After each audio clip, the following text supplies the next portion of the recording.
This one, they're gonna. Good, is that from you over there? That way or down to 95. Thought I recognized the writing. Didn't matter. And the council went. It's just like cell phone service. Everyone knows cell phone service sucks here. Mm-hmm. And the reason is because there's not enough cell towers. Everyone agrees on that, but nobody wants a cell tower in their neighborhood. So What would it hurt to put it on the golf course? They wanted to put it on, the problem is, they moved it. In 2017, I think, the city made an agreement, I don't remember the name of the company, to build these cell towers. Right. And manage them. The city would get a little bit of the money at first, and their percentage would go up. And they picked 17 sites, and the site on the golf course was like another 1,200 feet away from homes.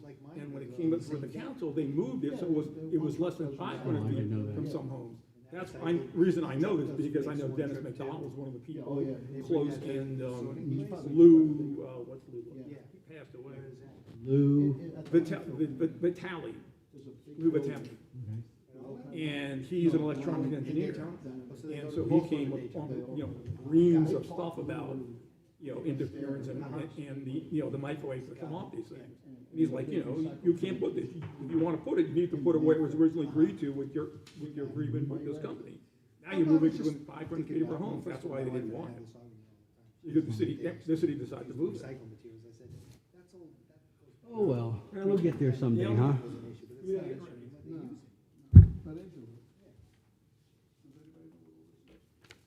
What you doing over there?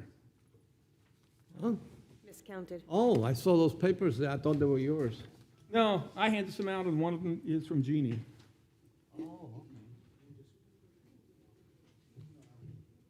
You want one? I'll get it for you. I have mine, thank you. You good? Yes. Okay, anybody else? I brought mine with me. Water, yeah.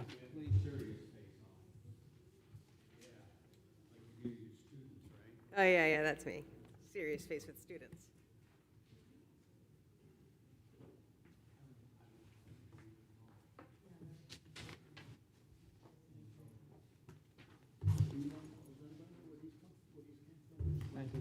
Me. Jeannie gave one, and the other one's for me. Because we were talking about the qualifying fee and what we, how low we could make it.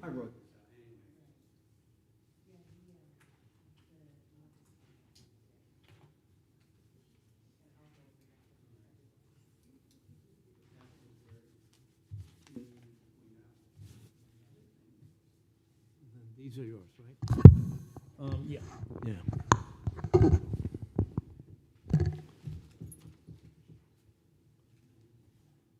So who did you say brought these? I'll clarify. Jeannie brought one of them, and I bought the other. This one bottom is Jeannie's. This one's Jeannie? Yeah. And which one did Oh, you yeah, bring? I was gonna throw Those two, or three. I think two. track and field, you've My got something printer, for you. I was gonna do this one, which is Chapter 99 State Statute, but my printer Yeah. died, and I couldn't. All right, good evening, You everyone. gave me two of these. Today is Monday, Two. January the 26th, 2026. I'm going to call our meeting of the Palm Coast Charter Review Committee meeting to order and ask that everyone stand and join us in the Pledge of Allegiance. I pledge allegiance To the flag of the United States of America and to the republic for which it stands, one nation, under God, indivisible, with liberty and justice for all. All right, and welcome to everyone in the audience today. Appreciate you being here. Dr. Demont, appreciate the materials that you sent us over the last few weeks and some of the stuff that the clerk sent as well. So with that, first order of business is to call the roll. Ask the clerk for her help with that. Of course. Chair O'Brien, Here. Vice Chair Matrano. Here. Committee Member Marrero, Here. Committee Member Martin, Here. and Committee Member Miller. Here. All members are present. Thank you. Okay, next order of business is a review, discussion, and approval of the minutes of the meeting of January the 12th, 2026. I have a motion on that. I'll second. We have a motion and a second. Second? Discussion? Oh, No. okay. Second, yeah. Got it, thank you. Okay, call the question. All those in favor of approving of the minutes, please signify by saying aye. Aye. Aye. That motion carries unanimous. And we will move right into the continuation of our charter review. And Dr. Dumont, we'll let you take us forward. Thank you. Hello, good evening, everyone. This may be our last evening together. I think it can be. Yeah, I don't, well, I hope you did find the materials succinct and in a very clear manner for you to eat, not without having to go through on your own. And if I missed anything, I do apologize. I did get the addition for that, so thank you. So let's get going. If I can just say something, Please. I think that the way I see it, we have just 3 or 4 things that we need to actually decide on. I think everything else we've already agreed to. So I think we can hopefully spend maybe an hour or so, finish the discussion, and then we can go on to rankings. I don't know if anybody else did the rankings, but I did. So I hope we can get it all done tonight and avoid having to come back Wednesday, because Perry and I need to leave town very early Thursday morning to go to Gainesville. So I hope we can finish this tonight. I don't see why we can't. There's only one big thing that still needs to be decided on, and that is the borrowing authority. And then after that, it's just to, No, it's also the qualifying fee. I will bring that up. Versus assessment. So it's the one big thing that we still have is the borrowing authority. Yes. And I did want to just discuss the benefits package one more time before we, You'll see it as we go through. yes. And if you want to change it at that time, like, so the summary that you have in that memo is what we'll review tonight. We are no longer going through the proposed charter as we were. We're now going through that memo.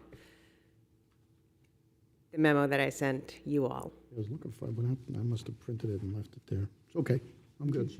Okay. Okay, well, first, let me start with, City Council, I did receive a call this afternoon from the city attorney, and he did more research into the number of signatures that were required, and you can put in the 100 for the city council and the 400 signatures for the mayor, because of case law that there was an opinion.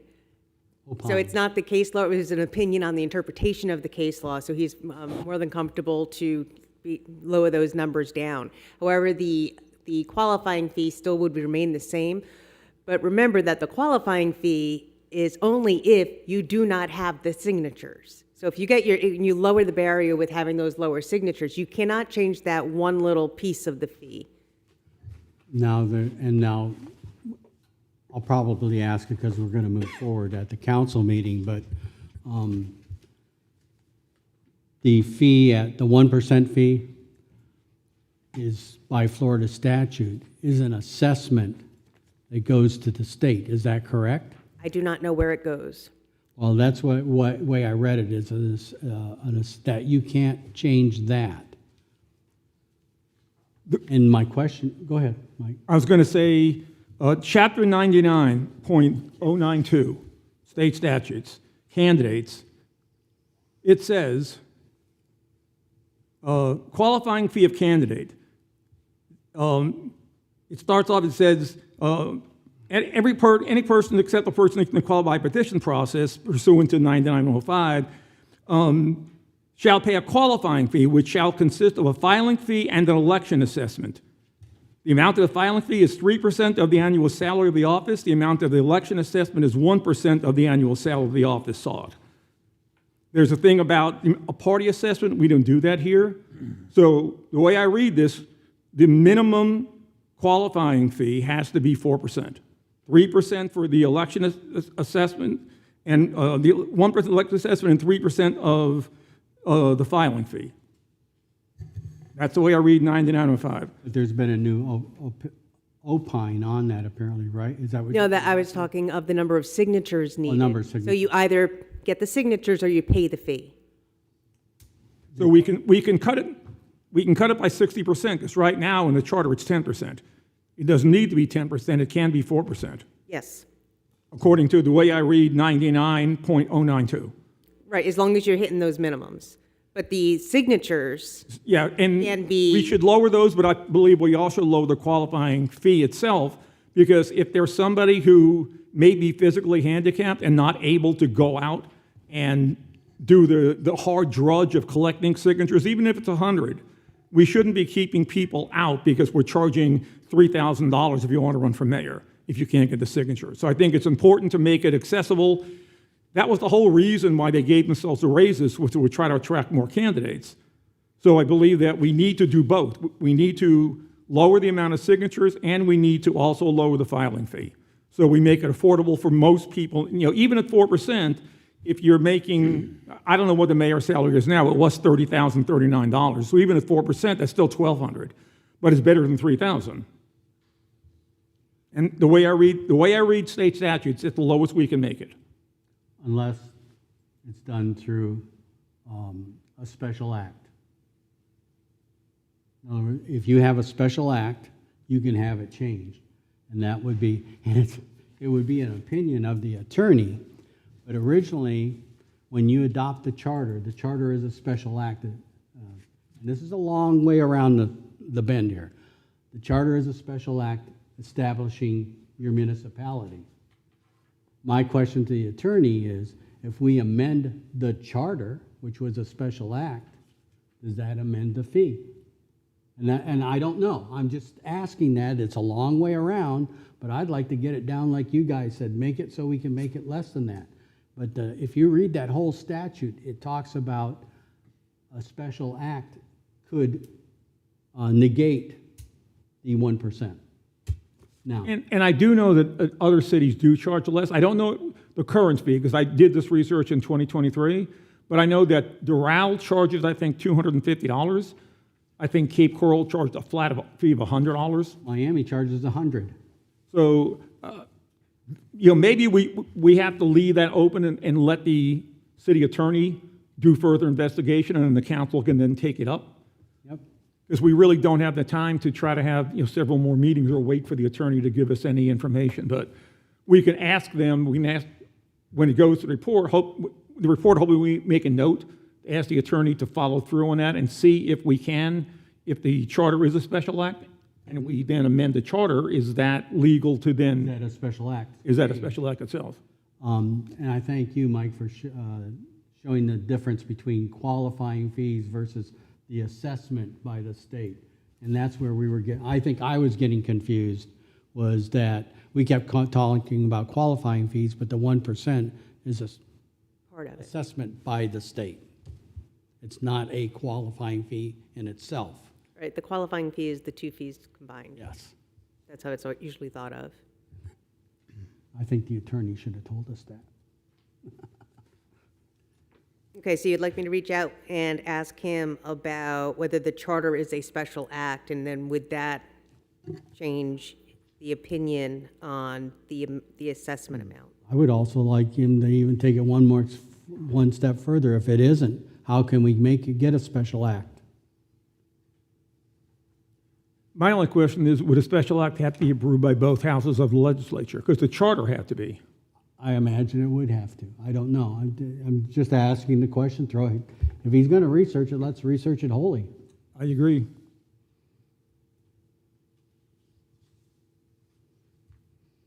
We just took over for the chairman, just talked right over him, didn't we? No, that's the way we've done things. I'm very comfortable with that. No problem. Good dialogue.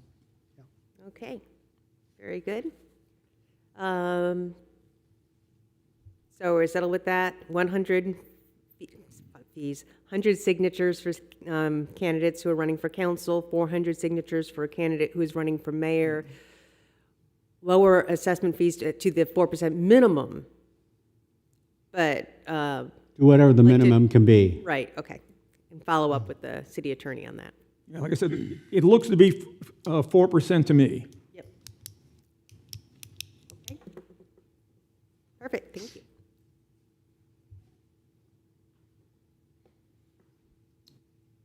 Contracting abilities. Can I make a So this is comment the on one thing we have not really been able to move forward on. Limitations to the council's contracting authority unless authorized by the registered voters of the city at a duly held referendum election. The council shall not enter into a lease purchase contract or any other unfunded multi-year contracts, the repayment of which extends the excess of 36 months or exceeds $15 million from the general fund. What's underlined in red was what was already agreed to, the cleanup changes. So it's highlighted, I guess I should have also highlighted the 15 million. That big change from the general fund has really helped. Okay. Yeah. Yes. Can I make a comment? Go ahead. November 2024, this was on the ballot because the city council created an amendment. It lost big time. I think that the public opinion has been clearly stated that people want to leave this as it is, and I recommend we leave it alone, leave it exactly the way it is, because that's what the citizens voted themselves. And I don't think it's up to us to override this, clearly what the citizens wanted. They wanted to leave this alone because they defeated that amendment.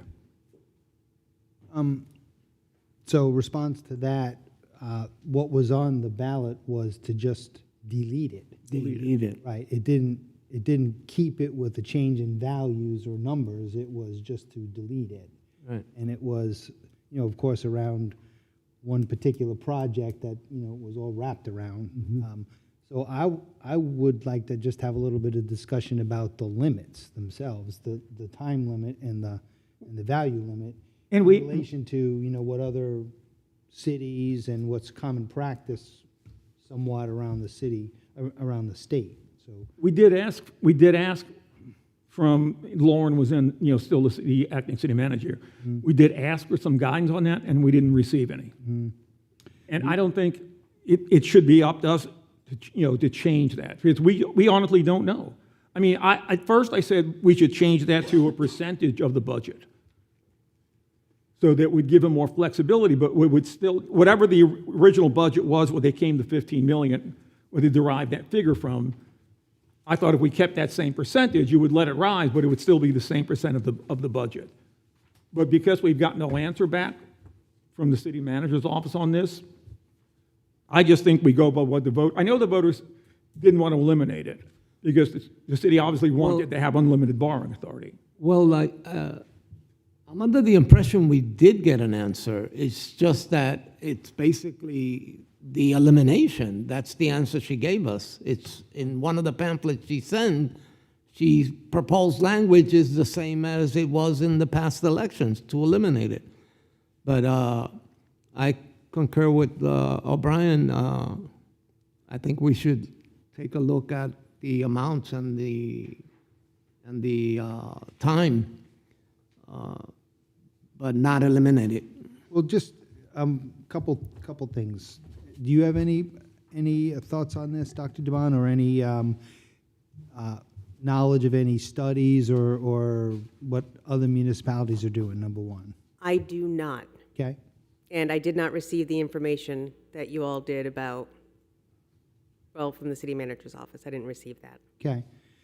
So, and I'll tell you, I tried to do some research on it, and just, here's a few of the things that I learned, just for conversation, if that's okay, just for a couple of minutes conversation. So I looked at 6 different cities that are not far off of Palm Coast in terms of population. Like Palm Bay is 135,000, Palm Coast 107, West Palm Beach 124,000, Clearwater 117, Port St. Lucie's bigger, but demographically, and I think we're like a Port St. Lucie, but we're probably a decade behind in terms of growth. Lakeland is another one. And the things I learned were like Palm Bay, they don't have a limit. They rely on their debt management policies that are approved by the council. It doesn't go to referendum. Palm Beach, it's 15% of the assessed value, which is crazy talk. Like for us, that's a huge Billions. number. Yeah, well, like if you looked at that for Palm Coast, our assessed value, if I'm not mistaken, is $10.9 billion. 15% of that is $1.6 billion. I don't think, we have any capacity whatsoever to even get in that ballpark, But on the other side of that, 1.6 billion versus our 15 million in the charter here is less than 1% of that. So is there, I don't know, I don't know how you look at the whole thing. I just wanted to bring that up for, again, just some talk or discussion about what goes on around the state. So, go ahead. So I think we got to take the approach a little different. All the work that you just did was very critical because that gave direction as to what other municipalities are doing. But that number, the 15 million and the 36, those two numbers really shouldn't be coming from us. It should not be coming from us. It's not. That's the council's direct. They need to go dig into that number, make that this. I was thinking about that the last meeting, the last couple of meetings. I thought maybe we're the ones that bring the bearer of bad news to the taxpayer. We're not. We're not.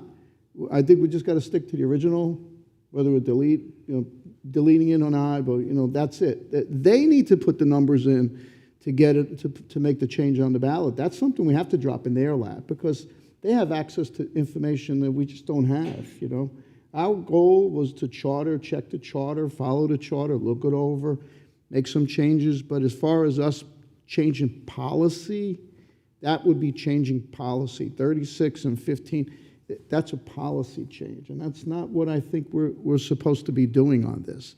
They're the ones that have to put that number in there. And when we give them back this whole keys to the car, they need to start to think whether they want to leave it alone, get rid of it, put it back on the ballot with whatever number changes they need. But we've given them what we need, I think. And I don't disagree with that, Barry, and I don't disagree with Mike's suggestion or motion, if you will, or initial discussion, however you want to characterize it. But I do think it was written at, in 1999.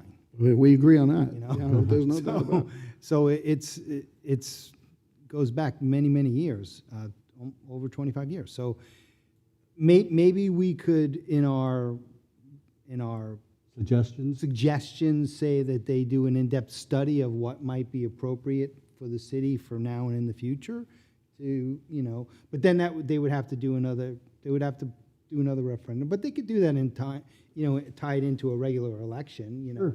if they have the, Well, yeah. Mr. Chair, under this, they'd have to go anyway. If they wanted, If they want to spend more, they have. they want put to it in spend the more, they'd have referendum. to anyway. But I like The your way it idea. is now, yeah. Yeah, correct. so they can spend more.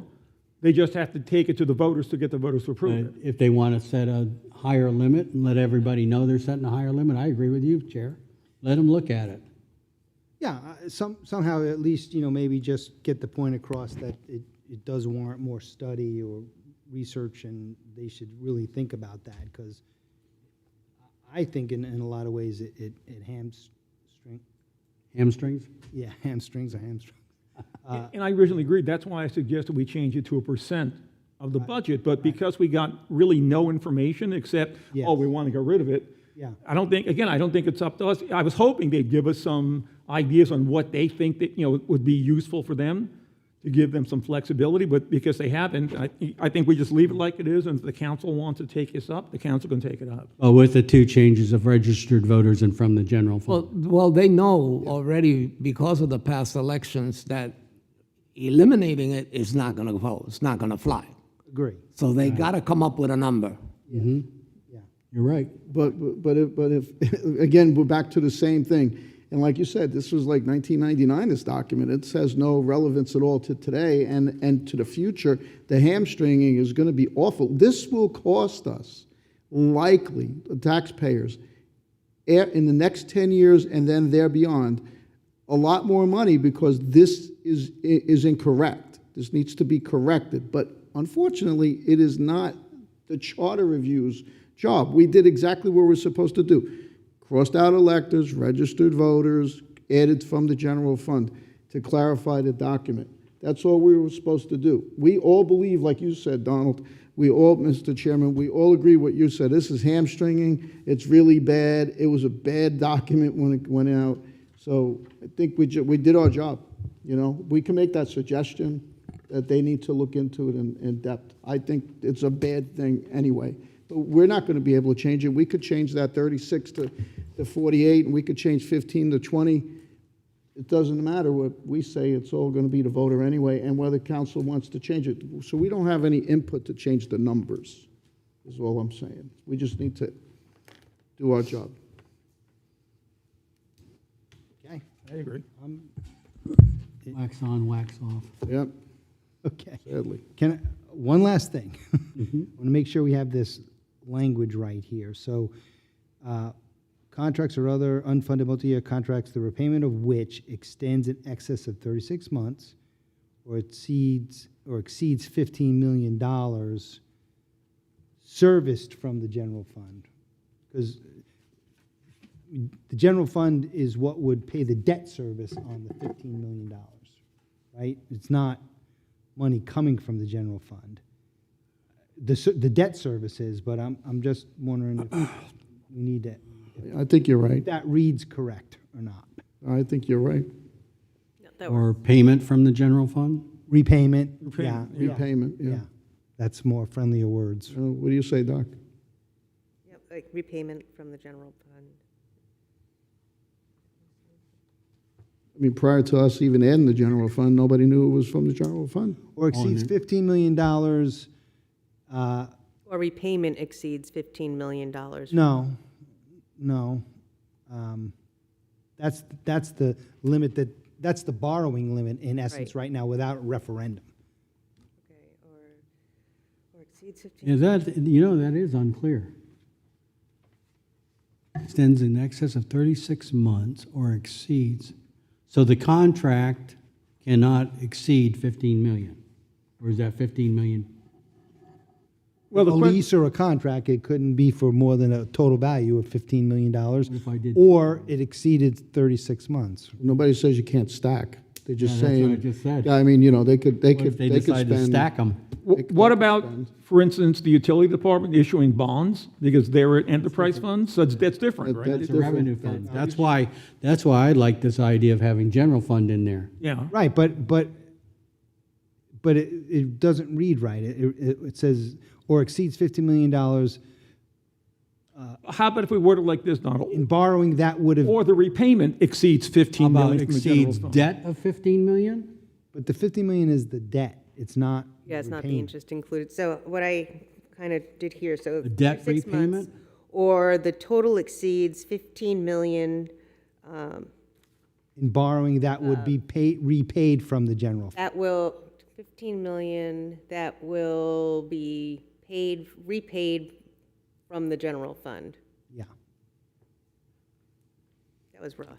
So I think a lot of people get confused with this because it says what it says, 36 months and 15 million. So you think, oh, they could borrow $15 million and they have to pay it back in 36 months. That is correct. That is correct. They could borrow $3 million and they can't let it be built out more than 36 months. It's not that it's a 36-month, $15 million contract. So if there's a way to word this differently to make it sound a little bit better, okay, but the bottom line is they could take $1 million and spread it over 36 months. Of course. That's what that is.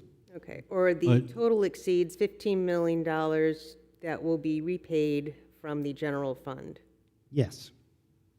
I wonder if it should be grand total, so that they don't, I was just. So that saying- hamstrings. Well, Well, what about the It interest? references a specific lease purchase or a contract. Okay, that's true, Because the thing that created the issue was on that development project on the west side, there was a lease, I think, that was wanted to be entered into, which was gonna be longer than 36 months, and the value, I think, was probably over $15 million.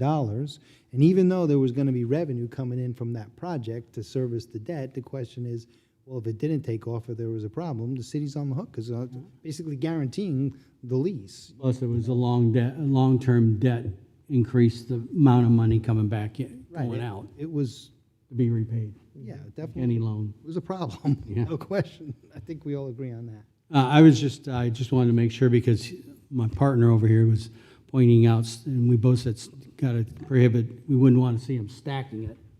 And, but I think you're right, Chair, that I guess it's clear enough to say into a lease purchase contract. But they could still stack. I mean, they have the ability to stack it, don't you think?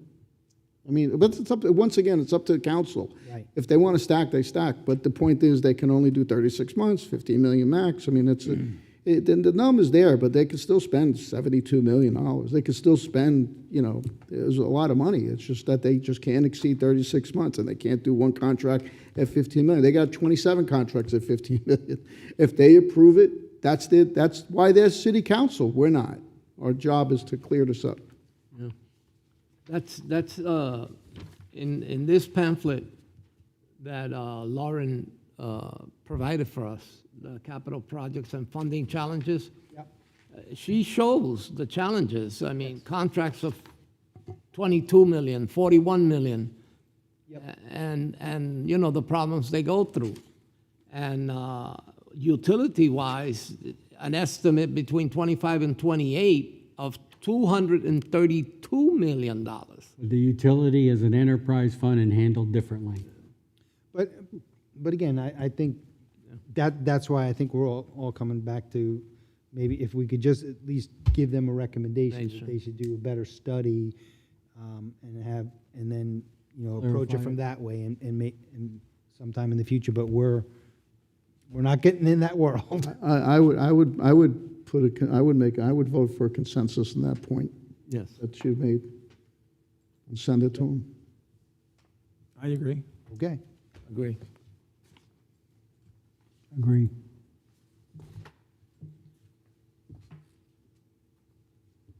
I mean, we could beat this thing till the cows come home. Correct. It still says the same thing, 15 million, 36 months, that's it. Okay. You know? Yes, sir. All right. Did you need any public? Yeah, I'm going to ask if we'll open this discussion to public comment. Good evening, Jeannie Duarte. I gave each of you a packet. On page 2, it's a description of various years that we had charter amendments. So on this, this actually bypassed the voters' electors' right to vote. On here, there's 2018 doesn't show up. So it gives you a timeline of when amendments were made. On page 3, there was no public charter review before this was put on the 2018 ballot for vote. Also, too, on here, you see 3 selections that was on our ballot. The first one, there was no mayor issue on there. The second one, you see where it can change from time to time. And the third one, there's also no mayor issues on there. But because there was no charter review committee, this bypassed the vote of the electors. On page 4, there's a lot going on here, but this also, 2024, last year, there was no charter review committee, and they had this on the ballot for vote to remove provision 3E.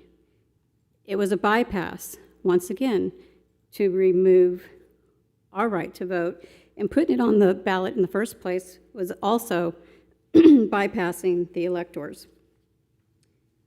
But why is all this important? If you look at page 5,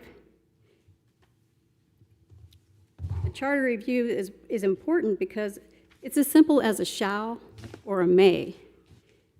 The new P3 guidelines, if you put that side by side with our current charter review, you will see that they literally bypass the voters' right of elections.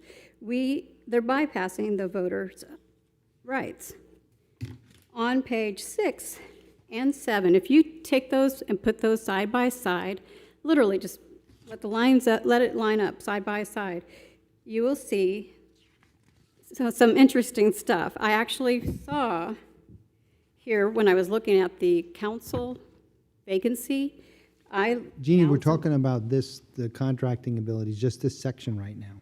Oh, okay, well, we can go back to that. Yes.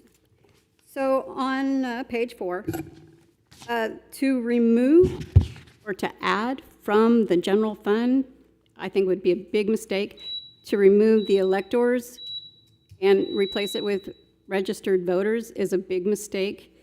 I think you should leave it alone. The general fund, there's a lot of general fund, or there's a lot of funds. And the enterprise fund is a fund, although there's a lot to this, but There's only one general fund.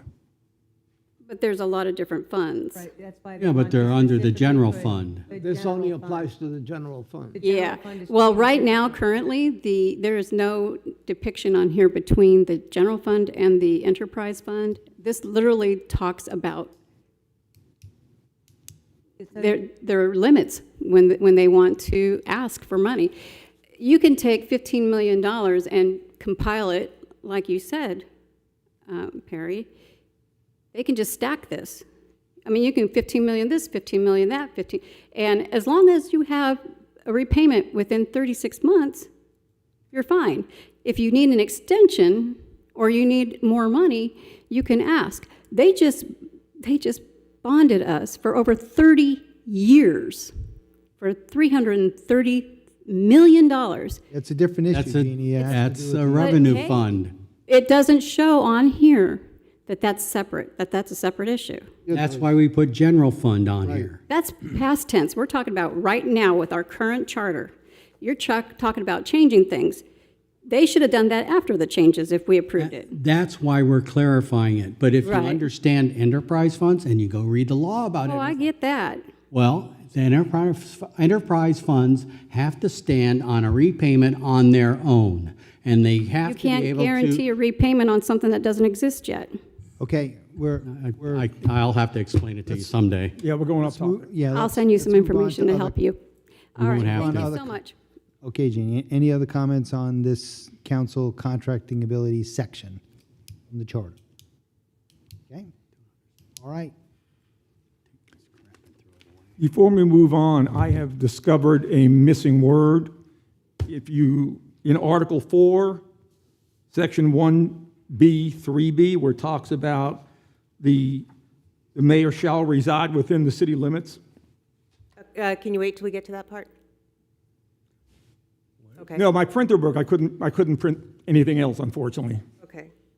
They were supposed to deliver a cartridge to me today, but it never showed up, so I'm sorry. It's on page 6, though, of the working document. If you have the working document. Yeah. It's Article 4, Section 1B, 3B. I know it's a mouthful, but that's what it is. Which page, Mike? It's on page 6. It's called, it thank you. terms, Okay, it's under terms of Page office. 3. The pages might be different depending on how you have your printer set up. Uh-oh. So I have it, if you have it as a regular 12-point font, it will be on page 3 towards the top. At the time of qualification, each candidate for mayor shall, is that what you're Yeah. talking about? It says for the length of the mayor's apostrophe S, and that's it. That the word term should be in there. For the length of the mayor's term, the mayor shall maintain residence within the city limits. Okay. Got it. The length of the mayor's term, the mayor shall maintain residency within the city limits. I can show you. It's under terms of office? It's right above, it's the paragraph above terms of Here it is, I'm office. sorry. Okay. Right above terms, it's Section B. Qualifications. Yeah, at the Oh, time I of see it, okay. qualification. It's not, we're not there yet. I noticed that it says mayor is an apostrophe S, but there's no adjective that the mayor's, that word mayor is describing. There has to be, it obviously means the mayor's term. For the full length of the mayor's term. Yeah, I got it. Oh, okay, I see. So it just a quick correction. Yep. Okay. Yeah, I'm looking at the original, and that was in the original as well. So I do have one question for you, though. In terms of the amendments, we can make one amendment, for instance, to change the word elector to registered voters of the city in everywhere it's mentioned, right? That doesn't have to be a separate one for. Right, no, that can be done in one thing, and same thing with Florida law to statute, to the law to Florida statute. And if you gentlemen will give me the ability, I just have one more change that I think needs to be made, and then, as far as I'm concerned, Let's go. I'm ready to vote on it. Okay? Hold on a second. I gotta find what I did with it. On the back of that page. You're talking Article 10, Section 3? Yeah, Article Okay, 9. Article 10, Section 3 probably didn't keep myself. is initiative and referendum, so it's at the back of the document. This, Mike? Yeah, Article 10. I'm not sure I gave, it's Article 9, Section 3. Oh, sorry, yes. Initiative and referendum, Gave me 2 copies. at least 10% of the qualified registered voters. Yes, and after 90 days, I did not put, the ordinance shall be suspended. Ah, Yeah, that makes it more. Here, read it from this one. okay. I think Dr. Dumont did. Yes, so initiative and referendum, at least 10% of the qualified registered voters of the city shall have the power to petition the council to propose an ordinance or to require the reconsideration of an adopted ordinance or to propose an amendment to this charter. If the council fails to adopt such ordinance or amendment so proposed or to repeal such adopted ordinance without any change in substance within 90 days, the ordinance shall be suspended. Then the council shall place the proposed ordinance or amendment or the repeal or adoption of ordinance on the ballot at the next general election. The procedure for such initiative or referendum shall be established by ordinance. Yeah, we agreed to add 90 days, but on thinking about this over the last couple of weeks, I realized that the council, even though the amendment, that particular ordinance was challenged and they have it 10%, that ordinance could remain in effect until the election. So I wanted ordinance, any challenged ordinance that's successfully challenged, to be considered suspended until the voters get a chance to vote on it. Because it's hard enough to do, but if you can get 10% of the registered voters to actually sign the petitions and the signatures are verified, then that ordinance should be suspended until it can be voted on. I don't see one. It's just trying to make sure that a council doesn't abuse their power by keeping that ordinance going, even though it's been successfully challenged. And that's why we put the time limit in originally. But then I think we should make it clear that whatever the challenge, if it's successfully challenged, the ordinance should be suspended.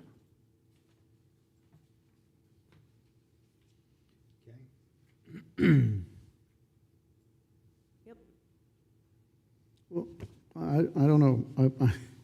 I have to ask a question. I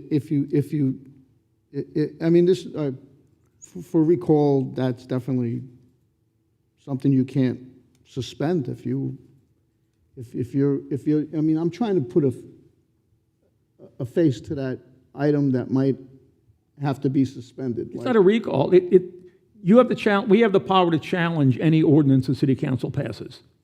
Right, but we can't expect them to suspend, if it's already in operation, the ordinance, and someone wants to challenge it, and they go and get the 10%, and you want to suspend it, what if it's a very important ordinance that we're threatening to, we're asking them to suspend an ordinance already in play just because someone has challenged it?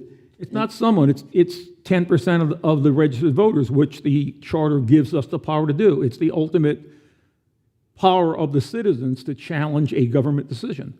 That's what that whole Section 3 is all about in Article 9. Yeah, but doesn't it then have to go through the process? There's a process. You get the 10%, it doesn't mean it stops. What you're saying is that get the 10% and we're going to stop. If you get, whatever the Until the ordinance next is that's being election. challenged, it should be suspended. But it doesn't. held in abeyance. Doesn't it go on to the next rule, like the next maybe court, maybe something else? It's not a court, it just goes to the voters at the next regularly scheduled election. I'm just being devil's advocate. Are we suspending an ordinance that actually is important, not just to the 10% that put their name on it? What about the 90% that didn't? Why would we want to suspend it? Let it go through its process and get it codified as a rule? No? I mean, Because it has to go, the way it works is if you get 10% of the registered voters sign a petition, the first thing the city council has to do is reconsider that ordinance. If they don't change it, this is what the charter says, the current charter, if you don't change it substantially, then it has to go before the voters. So the council has the opportunity before anything gets suspended, they can change that ordinance that's been challenged substantially. And then it doesn't go before the voters and it doesn't get suspended. If they don't do that, if they don't change that ordinance in substance, then it goes before the voters at the next regularly scheduled election. So the city council has the power to remove whatever part of the offending ordinance the people are upset about. And if they fail to do that, then I think it should be suspended, because you know how hard it is to get 10% of the people to sign anything. It's a very difficult thing to do.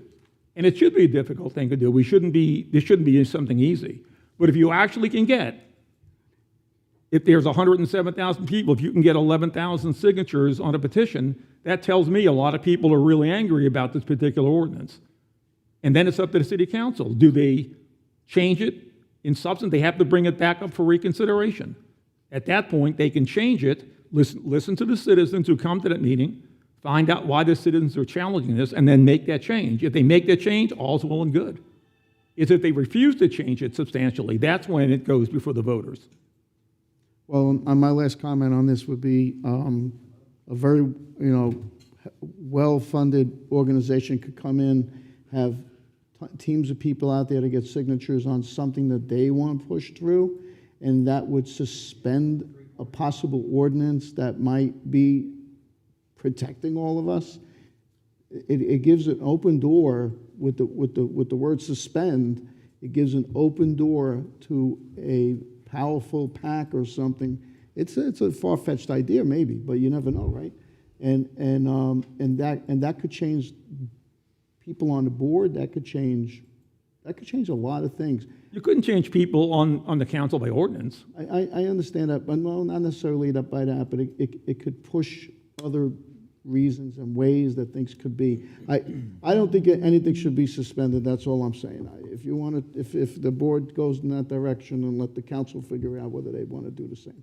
I think it's such an extraordinary event to actually get 10% of the registered voters to agree on anything, that it seems to me that there'll only be something really egregious, like, for instance, when they gave themselves the raise and they voted themselves health care.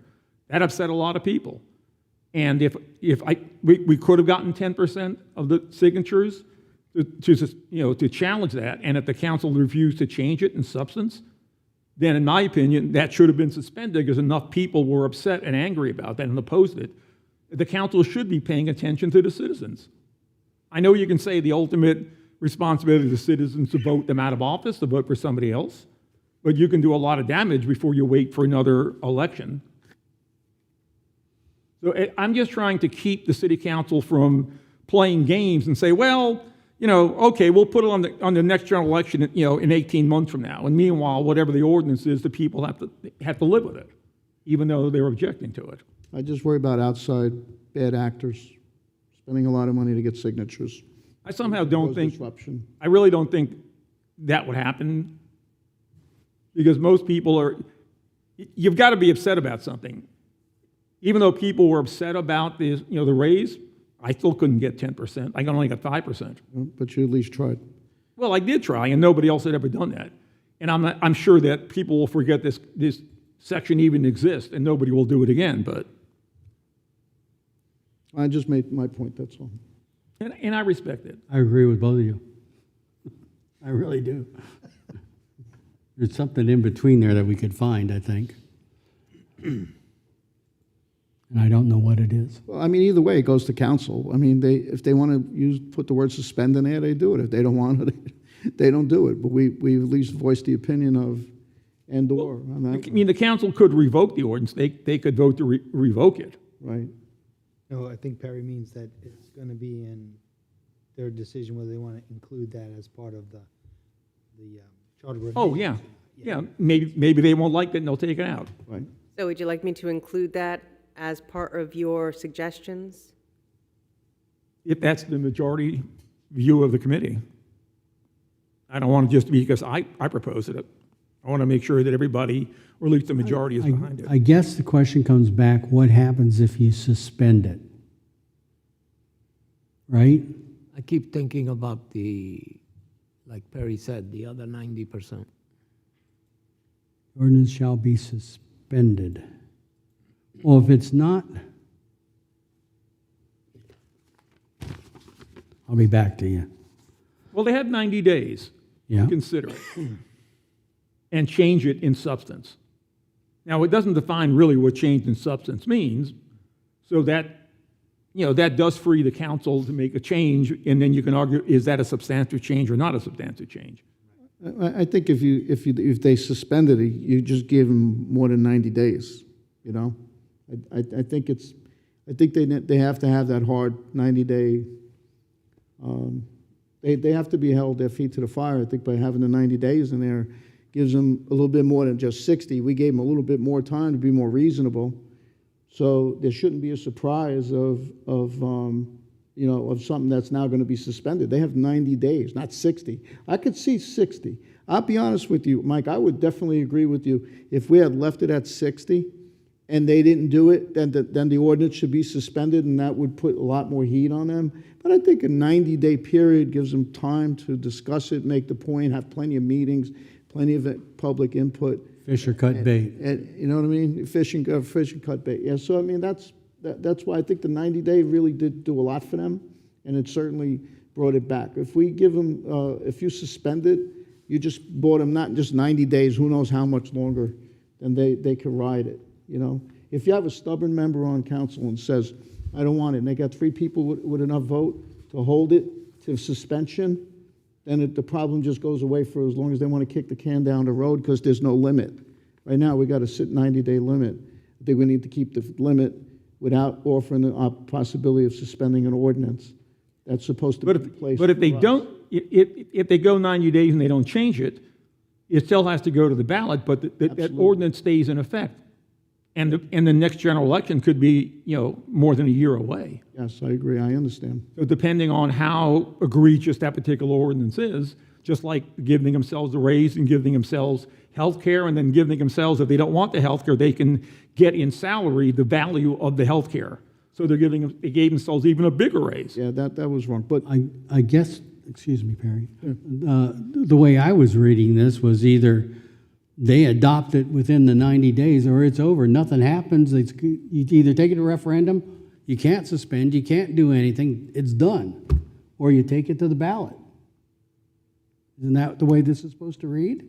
Well, the way it is now, and the way we haven't changed that part of it, is that if you do get the petitions enough signatures, then the city council has the choice. They have to reconsider it. They can choose to do nothing and not change it. But if they don't change it, then if they don't change it in substance, then it goes on the referendum. If they do change it in substance, it doesn't go on the referendum. It's only if you do not change it in substance, then it has to go to the referendum. Why don't you take substance out and just put change? Yeah, because that word substance. You take change, take determines- substance out and That's a- put change, and it goes 90 days and it's done or over. What's not? Take substance out. Mr. Chairman, hate to throw it on you. Well, Yeah. but the problem then, if you take substance out, what constitutes a change? Can they change one word in it, and that constitutes a change? That's change. That's change. I know, that's why I think substance needs to be in there. How do you define substance? That's the problem. That's something that if people don't like it, I suppose you can hire a lawyer and sue them, saying that, this is not a substantive change. If I may? Sure. Hello. Hello. As it stands right now, the charter does not have a time limit at all for the council. So there is no 60 days currently written in there, but it does say substantive. So it says that if the council doesn't make a substantive change, then it's got to go to the vote of the vote. It's got to go to a referendum to the voters. But there was no forced timetable to actually make that happen. And that's what we discussed And that's having. why there was the addition of the 90 days, at least 3 months worth of What meetings. happens when you let us discuss it? We want to now change another word. Just like, you know. I don't mind, if you guys disagree, I will pull it.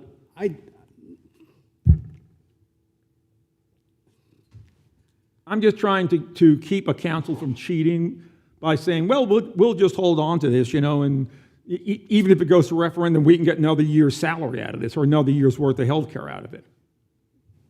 I think we got to give council a little bit more respect than just constantly wanting to. I mean, I know when we all got up here, we all wanted to do the right thing and take away things that were just given because Heartaches. they've had over the last 20 plus years the ability to do what they wanted. And we all, and I know I felt angry sometimes too. We were sitting here trying to make a decision and instantly want to just shorten that rope more and more.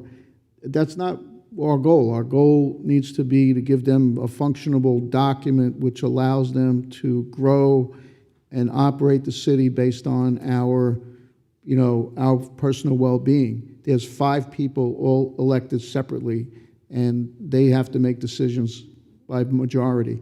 By keep taking out, enforcing the document to them, it hamstrings constantly more and more, makes the matter worse than probably better. That's all I'm saying. And I think we all agreed when the doctor was counseling us in the very beginning that this was, though we wanted to bring it down and get it better defined, we're supposed to give them a functional framework. Yes. Not, you will do this or do this, but in some of these, now I'm going to correct myself. In some of these, they have to have that kind of direction. Like saying, you either do it in 90 days or it's over or whatever. I like that idea that they have to make a decision because that's what we originally discussed. The whole idea was it's going to hang out there and, Yeah, kick it down the road. never land and never get done. And we're saying you got to do something with it. Either say yes or no and get it over with. And so, and I understand your idea about suspension, but the whole It was just a way to try to force the council to actually act on it. Because if they didn't act on it in 90 days, and they have 2 meetings a month. So if you can't act on it in 6 meetings, then it seems to me that. But the whole idea of anybody actually successfully doing this is really far-fetched. I'm the only person that ever did it, and I didn't succeed. Well, Mr. Martin, if they don't do anything within 90 days, it has to go to a vote of the people. Yeah. And that's with these changes. So Before that wasn't in there. I'll pull out the suspension part. Okay. Because, again, it's not that important to me. It was just try to goose them a little bit more to try to make sure they act upon it in a reasonable amount of time, or there would be consequences. But like I said, I don't want to tie us up for a couple of, hours on this. I'd much rather get through and get this done, so. You're thinking of Thursday morning, aren't you? So, yeah, he is. so I will pull it. Okay, so the amendment has been withdrawn. Everybody's okay with that? Can I just, Whole amendment? No, just my. Just the Just the suspension. Take out the suspension. suspension part. So suspending whatever the ordinance is until it goes to a vote. I agree with the 90 days. I Yes. don't agree Yeah, with no, we the don't want to, suspension. we don't want The 90 days. to remove the 90 days. That's really important. and let me pull a pin on a grenade one more time. You want a grenade yet? No, just a question, The 10%, that in this, to get the 10% signatures, when was that put in, or how was that put in? And is that part of anything that we need to recommend? Is that 10% number necessity?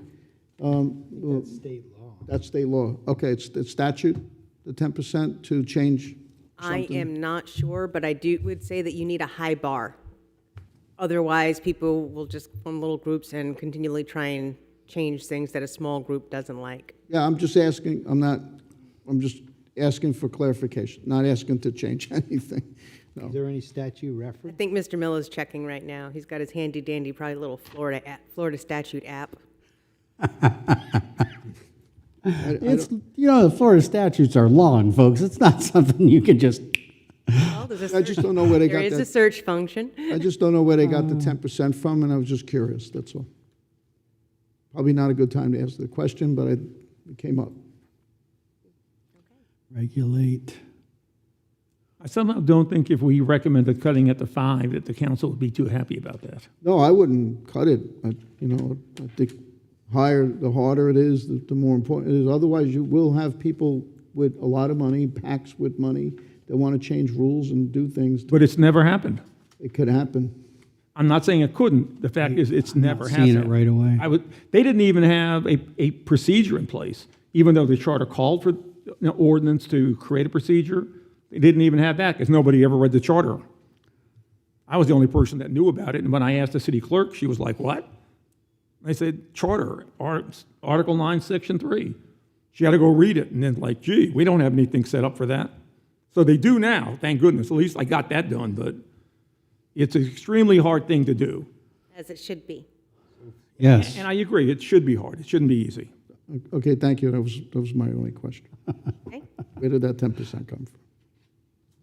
Any other questions, clarifications on this piece? So what we've agreed to so far is just the regular changes to this, to the, whatever we were just talking about, to initiatives and referendum. So we're going to keep that, and we'll get into that a little bit later. Then the borrowing limits, we're going to leave those numbers there with a recommendation that they figure out their own numbers or percentages, possibly with a study.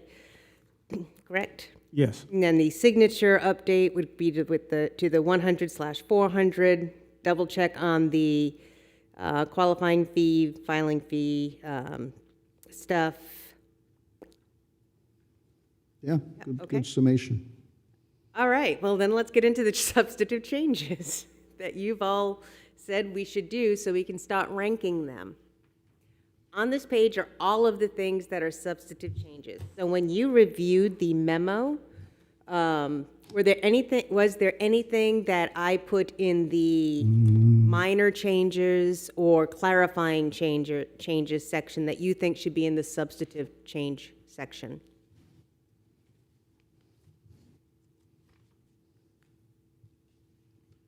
I did not.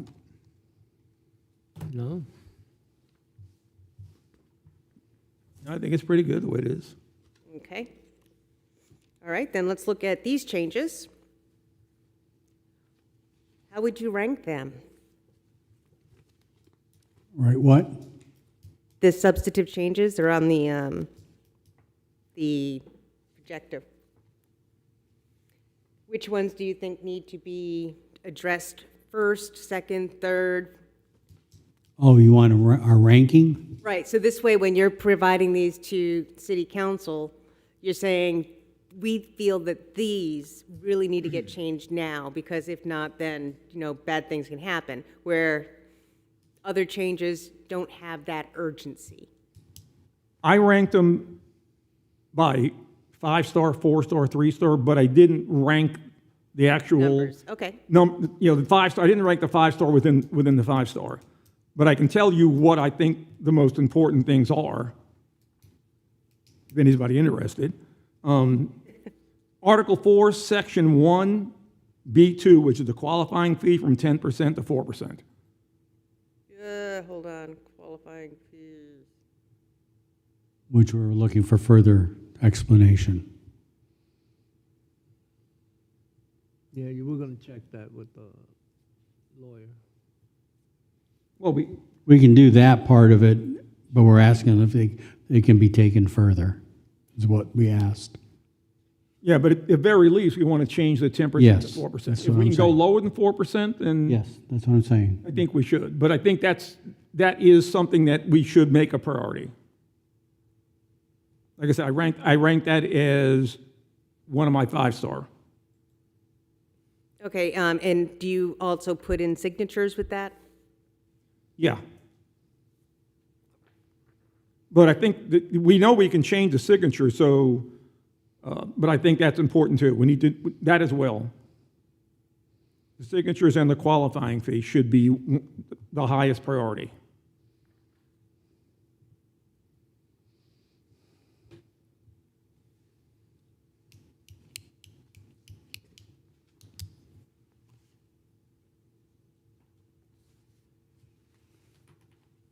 Anybody else? What? Okay, so the first priority, just everybody tell me what your first priority you think would be. That was What- mine. Like, if you could only change one thing, what would it be? Why are That we one, a and it was city? the big one with the filling. Filling the vacancies. Disease. Filling the vacancies has been misunderstood, And that's been the most problematic. constantly up on the dais, constantly a discussion. We ended up in court. I think filling the vacancies should be absolutely number one. So that You this way agree? they make the plan, this is what it is, and send it to the residents and let them vote on it. Because that clearly divided the city for over a year since the new mayor got in. And I Okay, think that was a horrible thing to do. I also think that it wasn't fair to the person that got appointed, then it wasn't fair to how the person got appointed, and it just makes mud in the water in every possible way. My personal opinion, number one, is filling vacancy. okay. I agree. I would agree. I agree. That was easy. So, Mr. Martin, are you changing yours? Well, I was just going to go through and list all the 5-star, but I said I did not rank the 5 that's stars among true. themselves. Okay,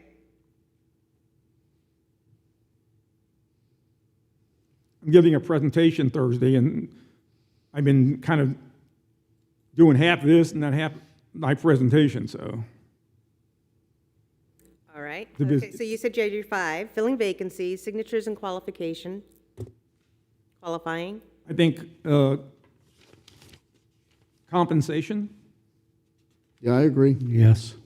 And that's one I definitely would like Yes. to talk about, if we can now. Okay, just for the sake of the audience members, I don't know if they've looked at the memo. The memo. So, for first one, filling of vacancies. The qualifications, filling of vacancies. The change was included a timeline for city council to act on any charter officer vacancies. And if you recall, that timeline included having to wait if it's within 6 months of an election. And then it also, filling of vacancies. Then, and the rationale was the inclusion of having city council immediately start the process of filling a vacancy is to avoid any delay in fulfilling these critical positions. The qualifications, clarified qualifications by adding education and expertise. No, I'm sorry, I'm in charter officers now. yeah, that's Article 5. Yeah, Yeah, I jumped, my bad. which is also important, but, It's all important. yeah. Okay, so yeah, the filling of vacancies, more of a process. Compensation to be tied to tying council salaries to the annual CPI increase received by the city employees. If additional salary increases are requested by city council members, any additional increase above the annual CPI adjustment must go to a referendum at the next election. The rationale that you all had for that was to reduce public dissatisfaction of salary increases while balancing the need to maintain competitive salaries. The committee recommends an annual salary adjustment that equals that of all city employees. By requiring any increases above the CPI to go before the voters, voters can have more engagement on that issue. Excellent. I zoned out on Florida Statute 166. Did we eliminate it's just for salaries, no other benefits? I put that one into the minor. So I have benefits. City council members are not eligible for any employee benefits, including health insurance and retirement benefits. But Mr. Metrano was a little bit on that. But he agreed on it later. He said, I did, but I have buyer's remorse on it, to be honest with you. Oh, okay. And I'd like to explain why. Whenever you. Can we wait until we get to the minor part? You can. Okay, or do you think that's a major thing? Does it have the weight of filling of vacancies and compensation? well, it's part of compensation. You're the moderator, you tell us. I could wait or I could do it now, whatever you want. I think it's part of the compensation. All right. So it should be. Then have at it. Okay, so I did ask everyone here to take away the medical benefit portion, the health benefit portion of that item to the board, to the council. And the reason for that was because it just always sounded so bad, it looks so bad, and it just feels so bad, right? But we talk about hamstringing the city and people that want to run for these seats. Understanding that people that want to run for these seats, I have spoken to numerous people that want to run for seats. But as I go through things with them and tell them about how elections work,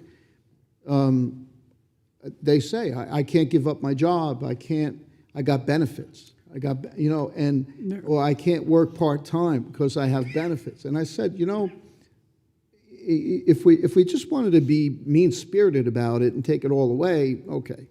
Then that's the attitude I had when I really asked that motion that we do it. But what I look at it now is the common person who would like to run for these seats may have a job or may be self-employed, and they have to give up something, or if they're working for a company and they get partial benefits, they won't have enough if they have to pay more out of pocket to run for these seats. So I really think that's such a small amount. It is so small because not everybody takes it anyway. Because if you have a person who's a senior citizen like myself, we don't need it. But if you have someone like a Ty Miller or a Pontieri or someone who's younger, that they could potentially be people younger. Not that I want to say us older guys are not good at these things, but I really would like to see the ability of the opportunity for younger people. And by taking that away, it really just hamstrings not only the council, it hamstrings the growth of the city, and it hamstrings that individual who could just do it and wants to do it and has the time to do it, but can't fund it. So I'm asking that we bring it back to be left as an ordinance. So you're saying the decision-making to run for office is based on whether I would get health insurance? No, I don't mean it to sound like that. It does That's sound the way like that. it is I know. that. No, I think It's that... it, plain and simple. You're out there, you're having a job, you're making a living, you're paying for those benefits right now. Why should the city reimburse you for that benefit? Well, I don't think, well, okay, there were two things, right? One is the reimbursement, and the other is the city. Well, maybe I'm wording it wrong. What I'm trying to say, Perry, is this is a part-time job. It's supposed to be a part-time job, okay? And should be a part-time job if we got a great staff doing their job and helping the council.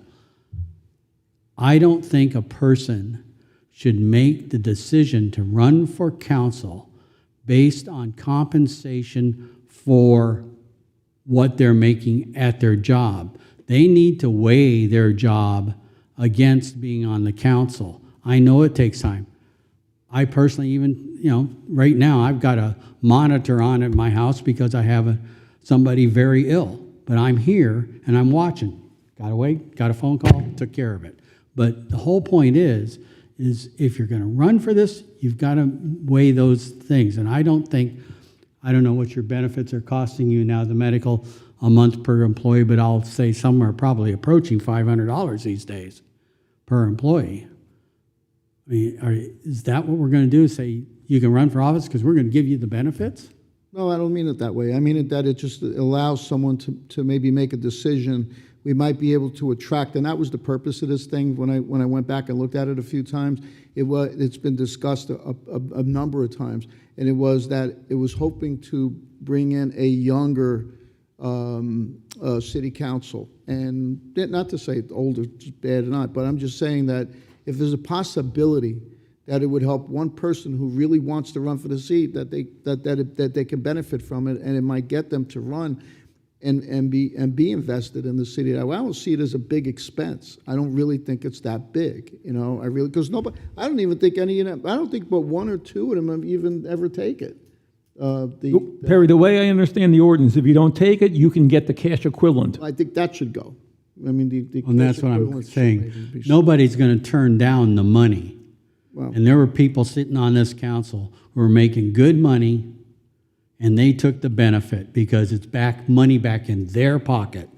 And if you're going to give them a salary, give them a higher salary then, but I don't think we should be giving them benefits. well, you don't mind giving them the payment that's going directly to the health care, but not that they should get paid and then not use it for health care. I mean, that would be wrong, right? So I mean, maybe it needs to be better in the way it's written or whatever, but I really think that we're limiting the potential for good candidates by just giving up a small benefit. And that's all. That's what I'm really saying. I don't agree that someone should just get paid just because they don't take it and they get cash. No, I don't think so. If we're giving $500 a month just using a number, and you go and you take a $1,500 policy, the only thing you're going to get is $500. That's okay, but not that you're going to get $500 and not use it for your medical. That would be wrong. That's stealing. How are you going to verify they're using it for their medical? Well, they have to submit documents. I mean, give me a bill, and then we pay you. Here's your portion of what we say you get. Perry, if I can say something, your argument is the same argument that David Alfin made to increase the salaries. We were going to attract more people, we're going to attract more younger people. Has it? No. Well, Right now, we have two people, we have an open seat, Yeah. District 2, we have two candidates running for it, period. I don't see that the raise, I don't see that the health insurance is attracting any more people than before we had it. I don't see it. I mean, I think it's a fallacious assumption. to your point. Can I jump in for 1 second? Sure. Sure. So our ordinance currently written that council members are provided dollars for them to go out and get their own insurance, or that that a council member can become a member of the city's insurance company, because then the individuals never receive those dollars. They just get medical coverage of whoever the healthcare provider is for the city, like let's just say Blue Cross Blue Shield. And Florida Blue, so that never goes into the individual's pocket. So, but whatever you would be paying Florida Blue for that individual, as it sounds like it's written, that person could take that dollar amount instead. So it's either through the city's insurance company or they get the dollar. I'll tell you exactly what it says, because I have a copy of the ordinance right here.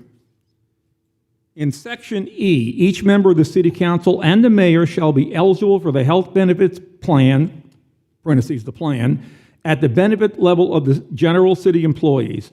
Council members and the mayor may opt out of the plan and receive the opt-out amount established in the plan, subject to change from time to time. That means they get the cash value of the plan. Can you read that last part again? City council members and the mayor may opt out of the plan and receive the opt-out amount established in the plan, So it sounds like you suggest that that should be stricken from the ordinance. We're suggesting strike it, no benefit whatsoever. Well, no. Yeah, Section E, He's Section E suggesting- should go. So Mr. Matrino is saying that, yeah, they should get health insurance, but if you don't do the health insurance, you don't get the You don't check. get the cash. I don't believe they should get a health insurance. It's a part-time job.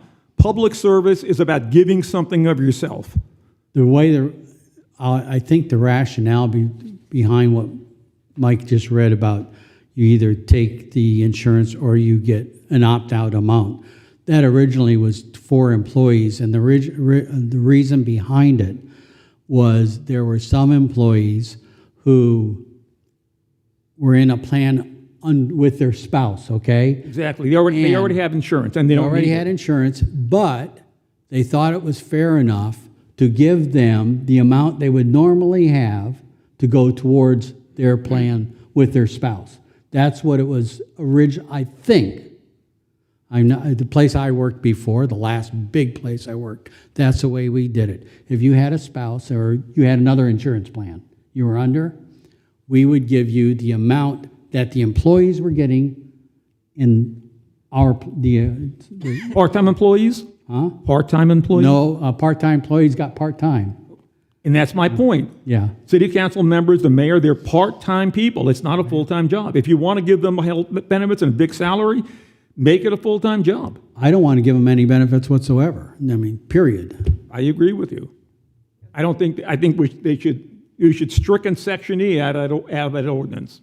That's just the way I feel about it. Do we have a consensus about this? There is a consensus that. They shouldn't get the benefits should be- opt-out money. There's a consensus that benefits should be moved over to the substantive change with compensation. And you want to keep the suggestion of removing benefits one. City council members are not eligible for any employee benefits, including health insurance and retirement benefits. Correct. Is that the consensus? City council and mayor. Oh, very good, Mr. Chair. Yeah, good catch. It says city council catch. members, but I'll put mayor too, Just to be, and mayor. Very good. Consensus? Well, do you want to vote? Because I know Perry would like it changed. Maybe somebody else would like it changed, I don't know. And again, I'm only saying this because I'm even though, Mike, you're right, we haven't seen anything, I hate to use that word substantive again, but we haven't seen anyone, come out of nowhere. But this is, the cycle of elections have just started since that ordinance has been in play. And so there might start to be. We don't know. We really won't know. It'll take a while for that to catch on. And if that's one little, I don't think most people even realize that's in the charter. I honest to God don't. I think most people, when you file, you don't look at the salary, or you look at the salary, you don't look at the benefits, or do I get benefits or not? And to further that, it was the attorney who opined that benefits were part of that compensation word in the charter. But it doesn't say anything about benefits. because it is a local interpretation. Yes, it was a local interpretation opined by the attorney. And when he was challenged with it, he gave nothing back. Well, he wasn't the attorney when that, Well, I meant Yeah, the well, attorney well, at the time. yeah. It was Nisa Borket was the city attorney at the time. I mean, I was reading just here, the same thing, and it's like all over the board in Florida, but it's a local decision. Yes. It's not in statute. But what I'm saying is the attorney, when it was pointed out to him that it did not say benefit in the charter, he said the word compensation included benefits. so what I'm saying is that it should remain as it is as an ordinance, and we should make the recommendation that you don't get cash for taking the policy. You take the policy that the city uses for all the rest of the employees. That's the only option. There is no retirement, nothing else. I'm not asking for anything else or wanting to suggest anything else. I'm just saying, leave it as an ordinance. Right? Let's make a recommendation to make some changes to take that away for compensation, and it doesn't need to be in the charter. It hamstrings the growth and potential down the road for the city, for things that they need to do. It's a small thing, but it's worth having the ability. But it should stay as an ordinance, but the ordinance needs to be stripped a little bit. I think the city's done just fine without health insurance and without additional salaries. If you look at it, people were making, city council made $9,600 a year ever since the city was established. Until 2022, we didn't have any open seats, nobody running for them.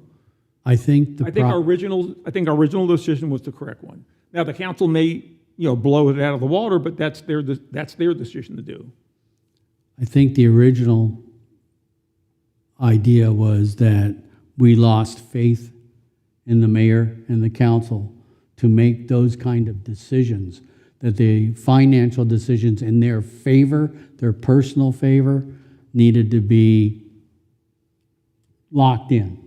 And that's what brought me to put such a hard hammer on it when I asked for it the first time. But just in thinking about it, and after talking with people, there was just a little opening to say that there could be an opportunity. It might turn us to get 1 or 2 or 10 more candidates down the road.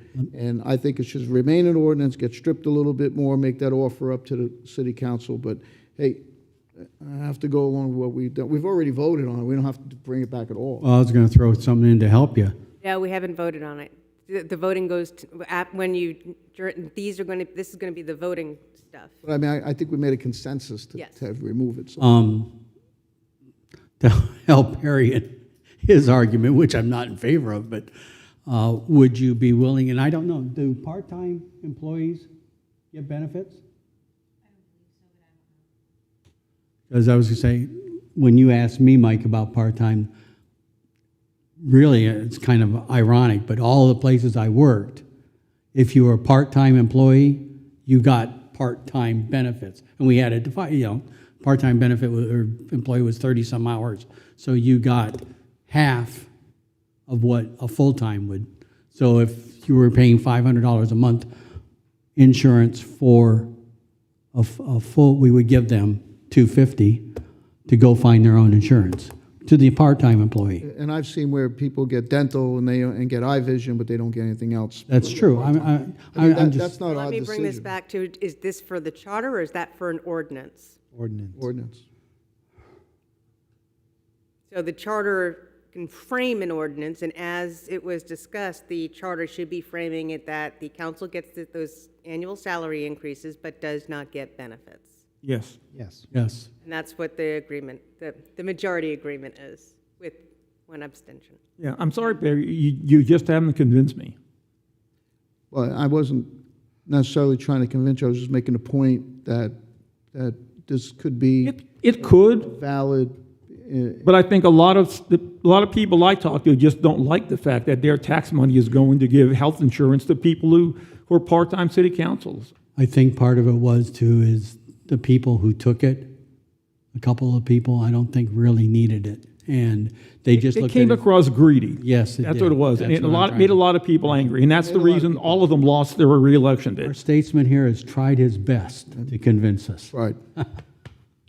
Okay, so first is filling of vacancies, the second one is compensation. No benefits. Well, I'm going to include that with the compensation. Yeah. 'Cause you moved it from minor Okay, to. I'm sorry. So out of these other ones, what, you're going to have like the top 3 to 5. We did vacancies, compensation, qualifying was probably the next one. I mean, I had the contracting, but we already discussed that. That's to be determined. So I would agree qualifying for elections. All right, and the language has, oops, that's a different one. So we're good with filling vacancies and then compensation, 1 and 2. What's number 3? Qualifying fees? Qualifying. Qualifying is where we're at now. Qualification. Clarifying qualifications by adding education and I keep going to the city, the, Your staff, we're looking at the, is that what the qualifications was staff, right? No, qualifying for elections. Qualifying for elections, I'm sorry. that was the signatures. Yeah. The signatures Actually, that was, Whatever is lowest possible. oh, so I'm going to move that over to the substantive, now that I've received more Direction. information from the city attorney. Before, it wasn't really changing anything, but now it can be changed. So I'll move that over to substantive. And we'll leave it to the council to determine whether or not they can make it lower than 4%? We're recommending down to the 4%. I say 4% maximum. Right, that's what I If said. it can be lower, because we know that several other cities do have That lower, would help the do have agreement lower to get fees. People in here. Yeah, that makes it palatable for people to, you know, Run. to want to run. Yeah, And the that's other- my point. The other My question point that is we gotta asked find people. Doctor to do was to check with the attorney about the assessment and this, if it could be changed by special, what would I say? God help me. Special act? Special act, thank you. Special act. And whether, And if the charter is a special act, and if it's not, then how define do you special know? act of how it could be changed. Yep, got it. All right, and so, the qualifying for elections is the 10 to 4, 10% to 4%.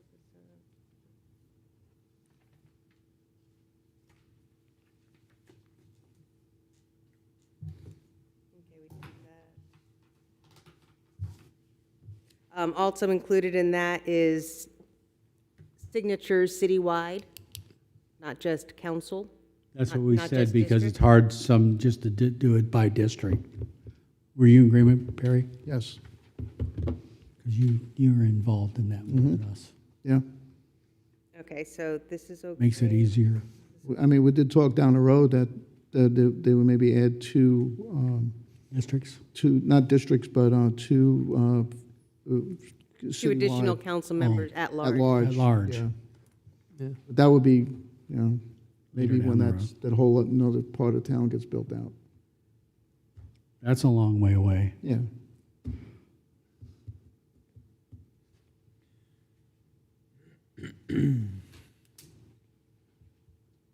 And I'm just going to say, I enjoy being here with you guys, but the redistricting was a lot of fun.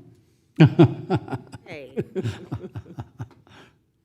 I won't take that personally. I will tell you that in one place I was, they turned the redistricting over to one of the colleges to do, had the students in the political science department sit down and do the redistricting. It was quite the eye-opener. Okay, and so then, contracting abilities, you don't think that, so even though the change is it's coming from, you're not changing the 36-month or the $15 million, but you are clarifying that it is being linked to the, repayment is being linked to the general fund. Correct. Correct. Now, Correct. would And you put that in this grouping, We're or, not changing it because we don't know what to change it to. okay, We're not financial experts. We don't know how that works, so we think this is something that the city council needs to make a decision whether they need to change that or not. and that's that's something that you think really needs to be Addressed. addressed sooner rather than later? Yeah, because they have tried before, the citizens have turned them down. And the solution is not eliminating it. Right. And since it's not a radical change, it's substantive for emphasis, but I don't think it really matters whether it's 4, 5, 6, or whatever, unless you all do.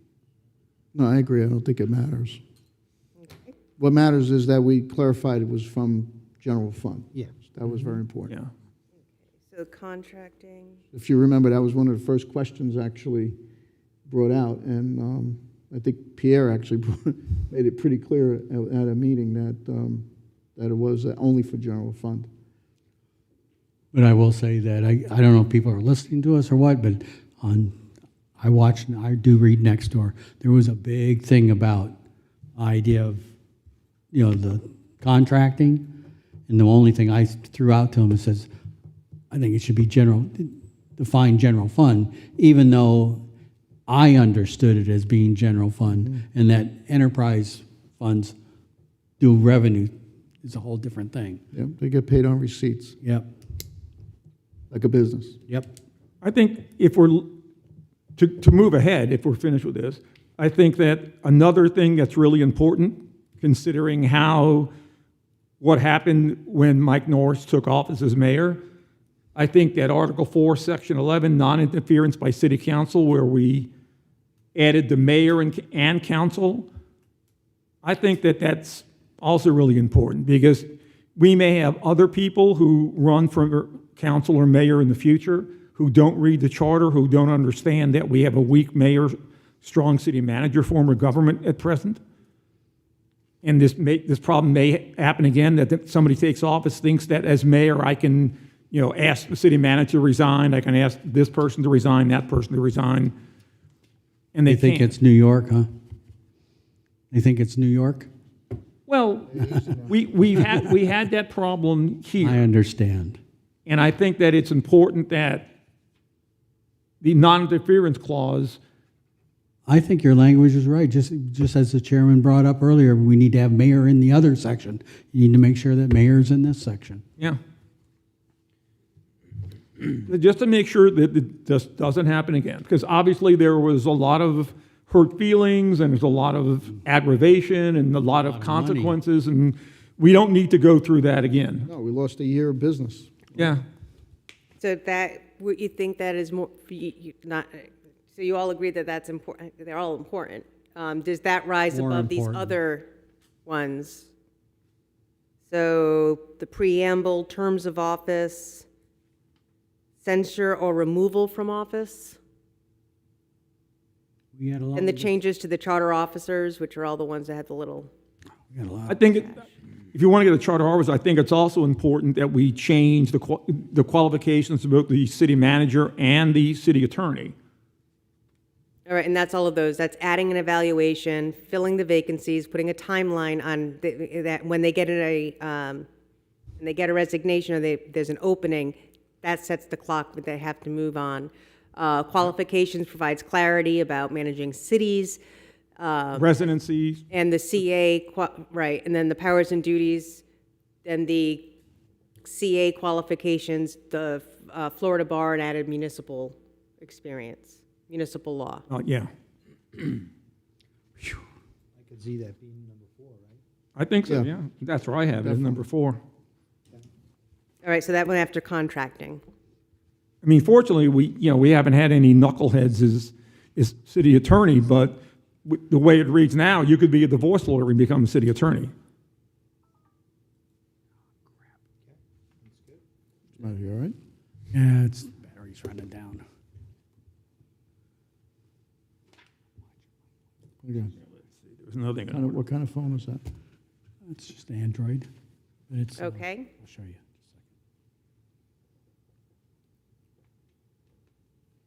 And I have Next. 3 rooms that she goes to on here. Here we go.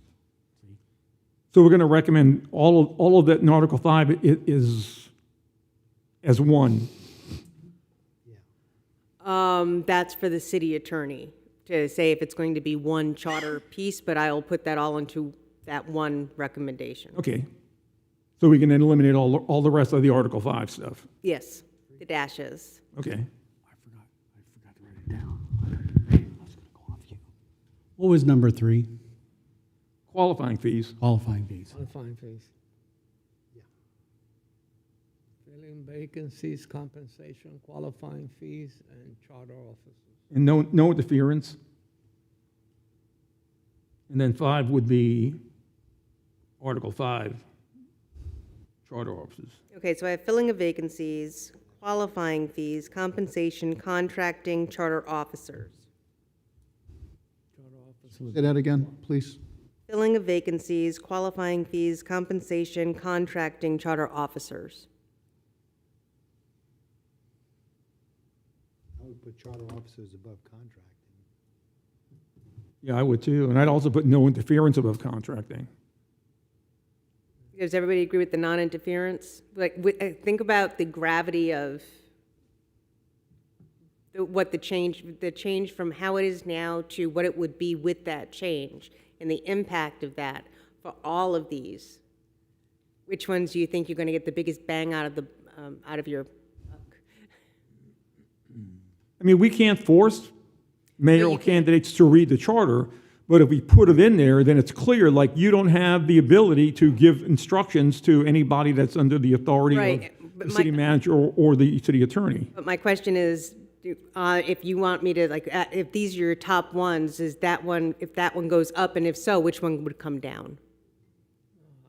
I mean, we can do charter offices 4, and I think no interference is fine, but because it happened and it created such a stink, I think it's important that we emphasize that so that it doesn't happen again. You know, we lost a year of a city manager because all the candidates walked away from it. But Mike, if it's 4 or 5, it's right there. They know they need to review it.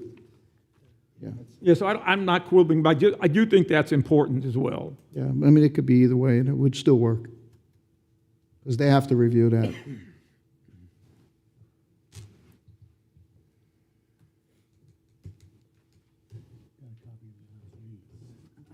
Well, you could try to decipher, but I can you decipher. shouldn't have to reread it for us again. I was looking up 166. This was swapped out. Oh, this one goes up there? Yeah.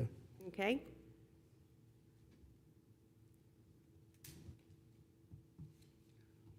So we have the preamble. We think- have, Non-interference is fine. I think the preamble is important, but there may be some other things that are more important. okay, so what we have left is preamble, terms of mood lighting. We're getting towards the end. Look, they're looking angelic up there. Can we get a disco ball going? That's impossible.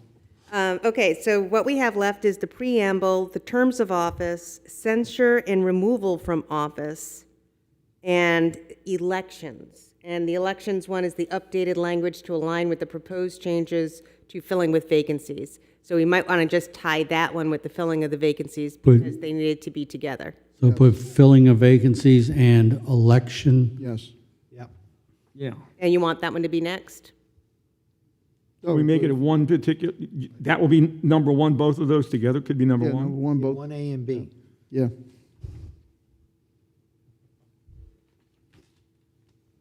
Yeah, because they need to go together. And that goes under non-interference. So that goes underneath non-interference.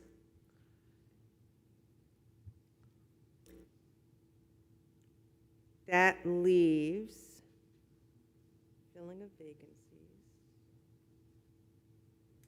Oh, I'm sorry, no, filling of vacancies was first, and that goes with the elections. Sorry about that. Filling vacancies is first, then signatures and qualifications, compensations, charter officers, contracting, non-interference.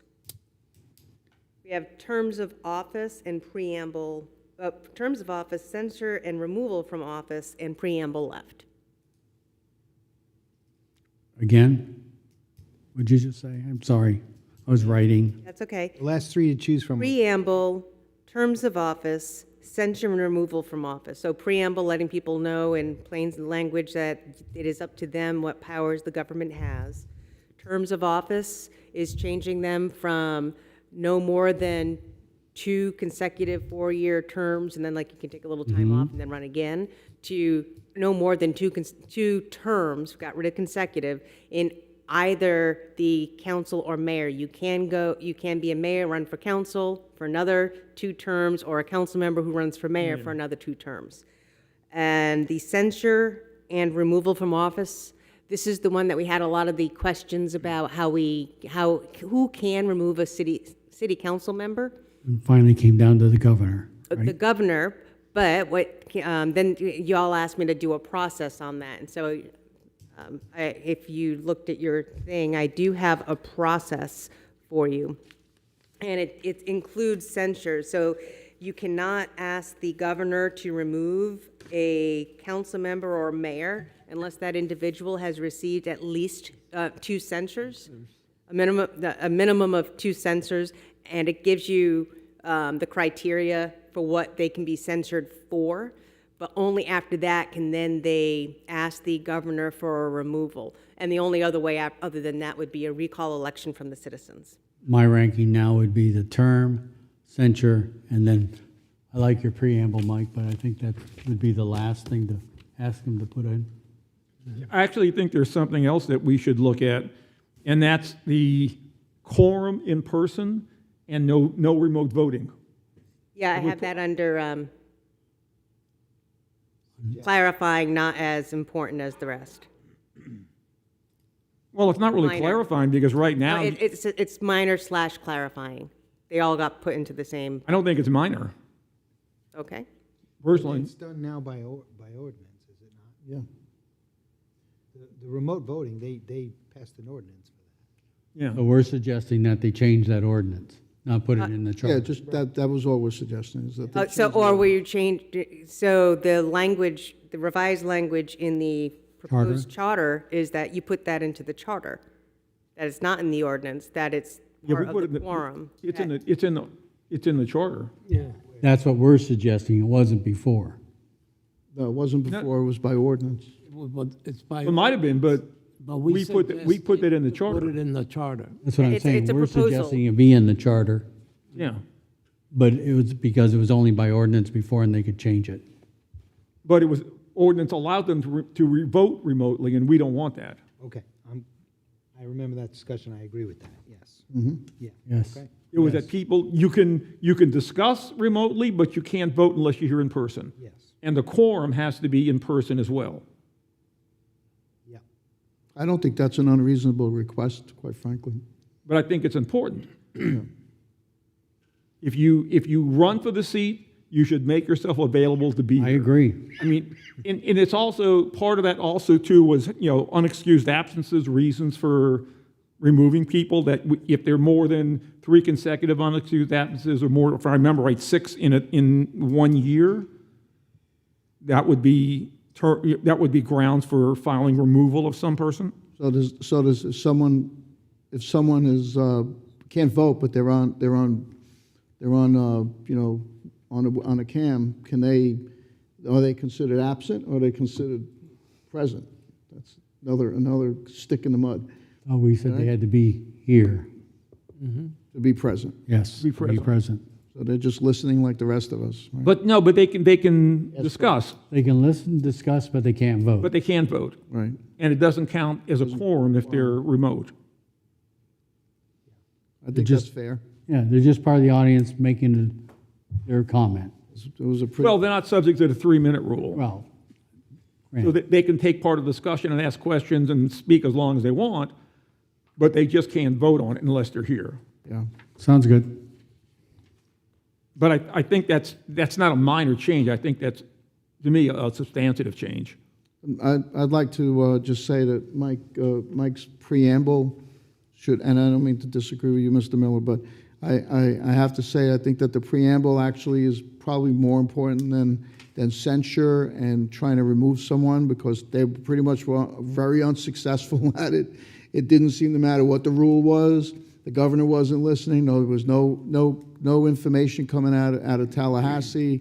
So quite frankly, they could actually just throw that one away, because that was just the most ineffective way to make your point about Go along with a rogue, city council person. So my opinion is, I'd rather see the preamble at least Moved up? moved up, because it at least tells the people what they should be expecting. Okay, so if you haven't had it, did you have a chance to look at the changes under Article 3, no, Article 4, Section 7? Article 4, Section 7. So it says vacancies, it used to say forfeiture of office, and you can't really forfeit the office. We had that conversation about what that means, so I Right. changed that to vacancies, censure, suspension, removal from office, recall, and filling of vacancies. Right. And that puts it in the order of severity. Vacancies stays the same, except I changed forfeiture to recall. Then instead of forfeiture of office is where I put censure. And the mayor or any other council member shall face censure as determined by a vote in the affirmative of a supermajority of the council acting as a body if it has been determined that she, and then there's a list of things. And that didn't change, just clarified adopted city standards in the Florida ethics, because it didn't clarify which ones were those. And then the absence pieces on this council business if the absent from 3 consecutive council business meetings or 6 business meetings within a 12-month period without being excused. Excused, yeah. So that's the censure. And then if you want to suspend a person, the mayor and/or any other council member shall be suspended from office by the council acting as a body upon the return. All right, charges, this is the one that, with the charges. So this says that if you have charges filed against you, that's punishable as a felony or with any crime rising out of your office, you get suspended, but you get your back pay and such when that gets If it's adjudicated in the resolved. person's favor, yeah. Right. Removal from office. This is a new section. So this is the D. Removal from office. The council may request the governor of Florida to remove the mayor or any other council member from his or her office as determined by a vote in the affirmative of a supermajority of the council, acting as a body, after issuing multiple censures determining that he/she lacks the time, convicted of a felony, convicted first-degree misdemeanor, found to have violated and adopted the city standards in the absence. So it's the same things of the censure. It's just that now the council has documentation and a track record as to why they are asking the governor to remove one of their members, one of their duly elected members. This is the rationale, this is the background. It's not like it came out of the blue. And so you are providing the materials needed for the governor to make a decision. I like all of that. Yeah, it Yeah. sounds great. Smooth as silk. Gosh, you're good. Now, can you repeat it backwards, and then we'll be all set? All standing on one foot. Okay, and then the vacancies, we added the mayor, the vacancies, there was the council, then there was the mayor.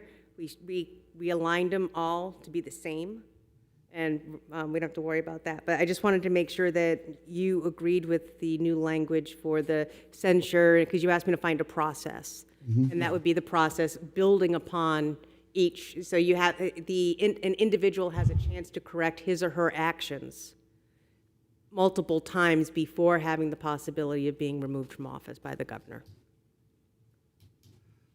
Fair enough. Yeah. So where would we put that? So that would be number 6.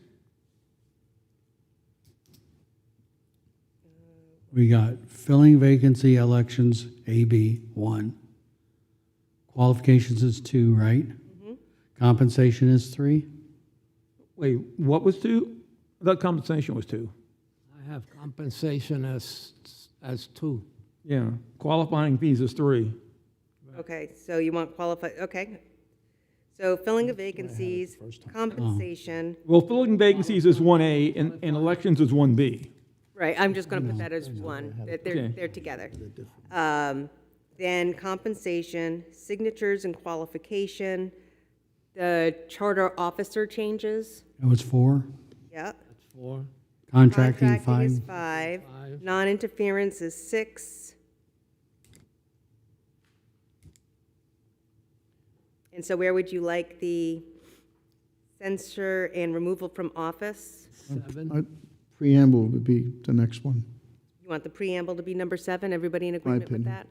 I'll go along with that. Yeah. It's important. Yep. Excuse me. Okay. Is that a consensus? Okay, then number 8. So all you have left Censure. is, Censor and removal. okay, And 9 elections. Good thing Ramon's paying attention. And what was in the election part? the elections on that one is the last piece. So this is all in the order of the charter. Update language to align with proposed changes. No, we did that one already. You're talking about Article 7, right? Yeah, Elections. I am, There's not really much in there except We took out part of it we changed it in when she had to renumber it. 3A, yeah, we took out, we added special schedule of primary election in 3A. right, and that's tied to filling of vacancies, so the elections one was done. So we have filling of, so the sanction removal was done, preamble was done, terms of office is the one that's left. So that's back to Article 4. Terms of office, what the proposed change was the no more than 2 consecutive terms, then you could step off and then run again for, and that can go on for as long as you want.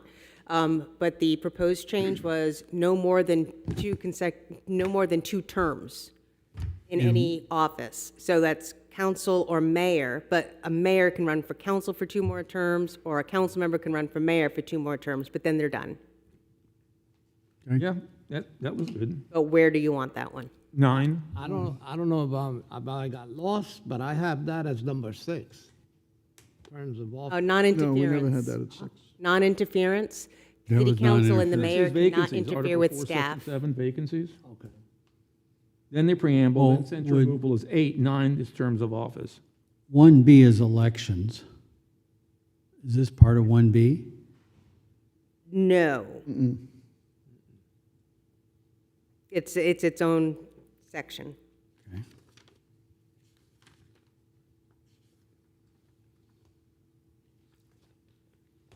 Terms of, Did we do powers and duties?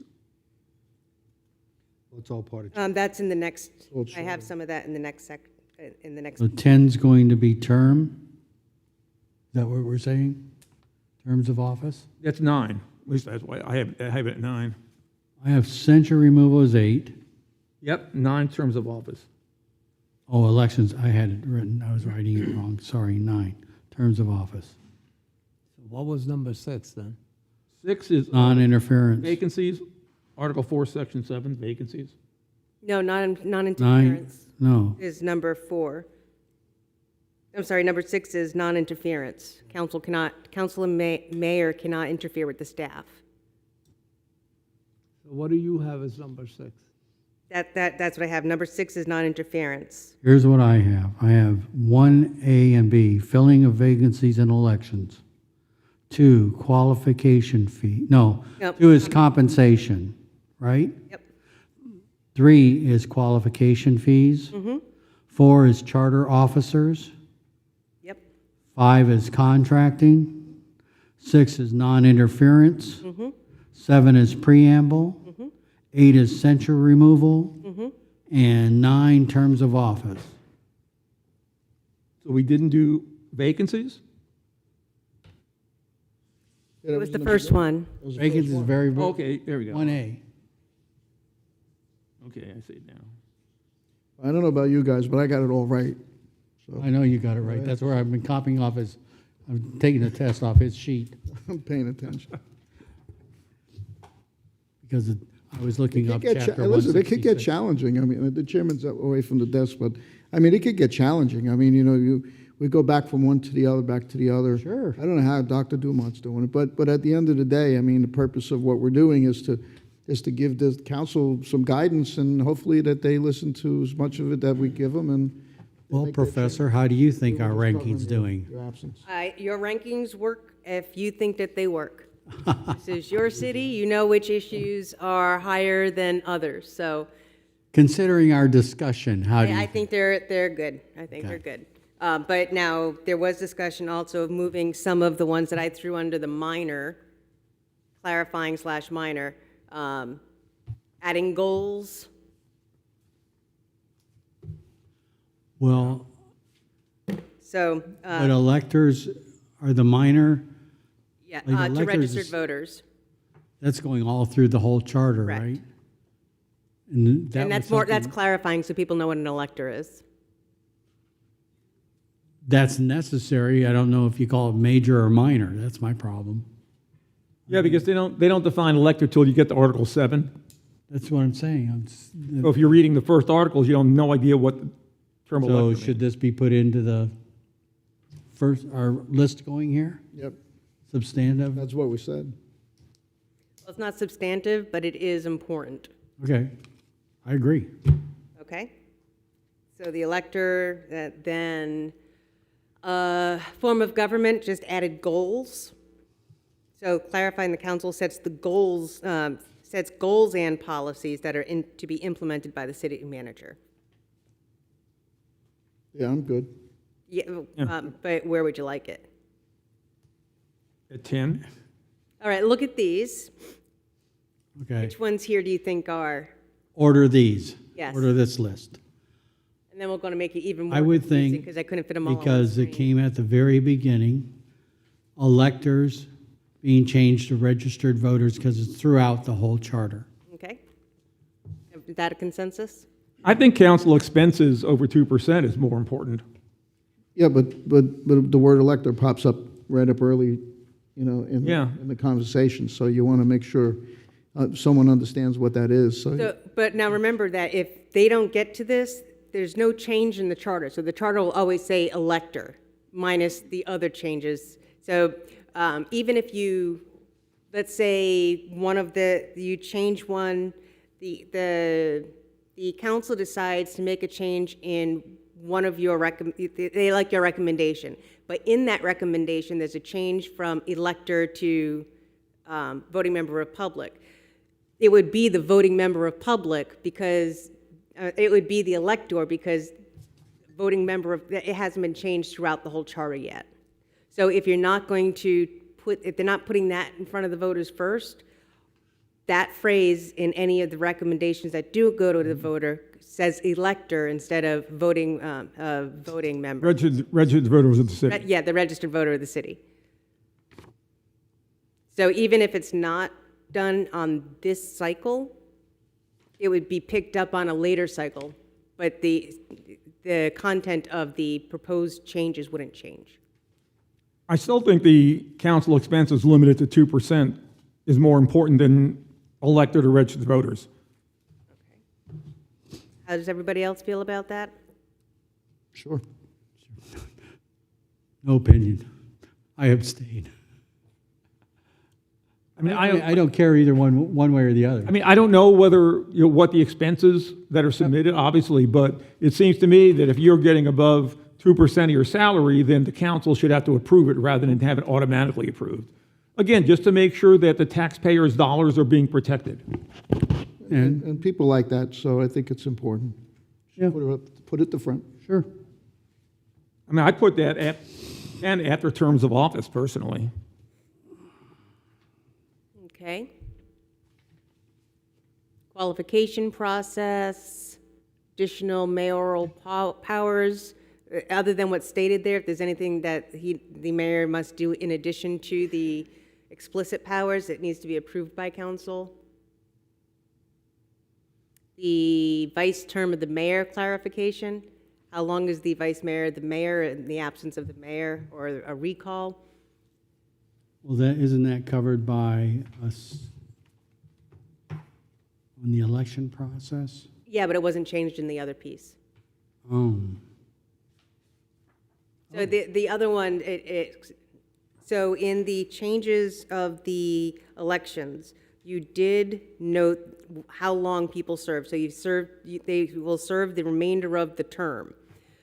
But there was no clarification as to, in the other section, if somebody is the vice mayor, if the vice mayor is the mayor for whatever reason, how long do they have to be vice mayor for? Well, okay, that This comes back though. clarifies it to say that it's only until the new mayor is elected. Oh, okay, fine. Yeah, and that's important too, Yes. because we have had mayors resign. Yeah, fine.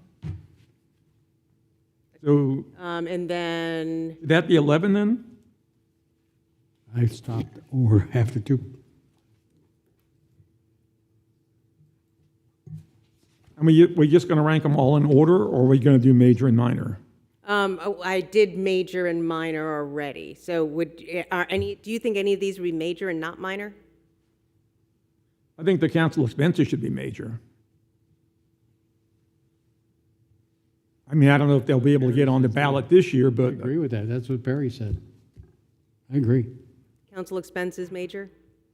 Yeah. No. Okay. Any of these other ones? Well, how does we had a long discussion on no additional council benefits. How does that fit in?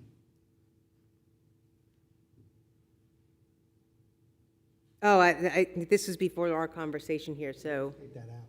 Yes. Okay. Thank you. What do we have left? We said the form of government. Last thing, goals. Technically, I always thought that when they adopt a budget that and I don't know how they do it here, to be honest with you, that they should be goals and objectives in that adoption of the budget, and then when they do the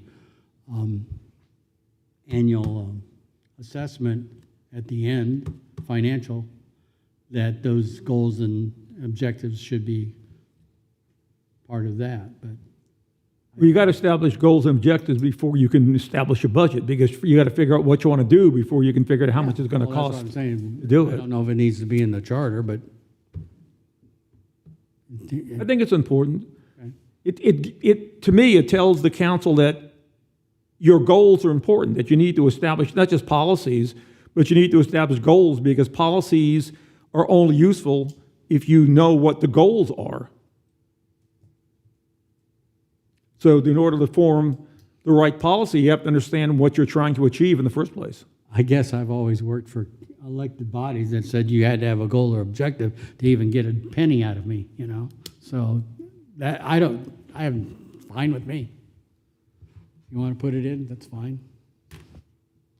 Okay, so then we have changing the law to Florida statute, and where you'd like that, and then the additional mayoral powers approved by council. Those are the only two left on this slide. I think making sure, clarifying that the law refers to Florida statutes and not federal law, or not, some law book somewhere, because, we are a city, our charter was approved by the state legislature, and we have to make sure, because state law trumps anything that city council will do. Right, so where would you like it? Would that go with form of government and the change of, the Yeah, I would think so. And then what about, Either form of government or the law can be, on minor, can be one or two. okay, then the additional mayoral powers approved by council I think that's all that's left, isn't it? on this slide. Oh, there's more. Oh, Oh, wait, there's more. well then, next.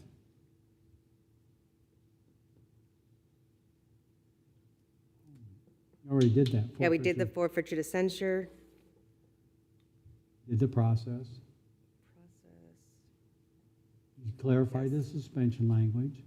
You've already updated updating the meetings to twice a month? Right, so right now it's required to have one meeting. There was an update to require 2 meetings. Yeah, it's clear we're not going to get by with one meeting a month.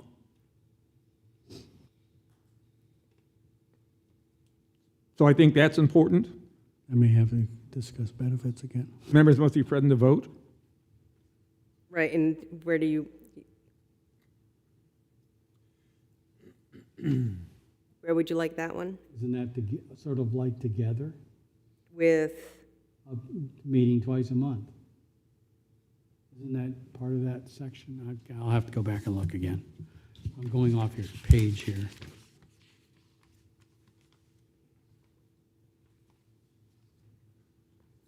Mr. Chair, we haven't heard from you. I will put those two together. That's what I was just referring to, is they sort of go hand in hand.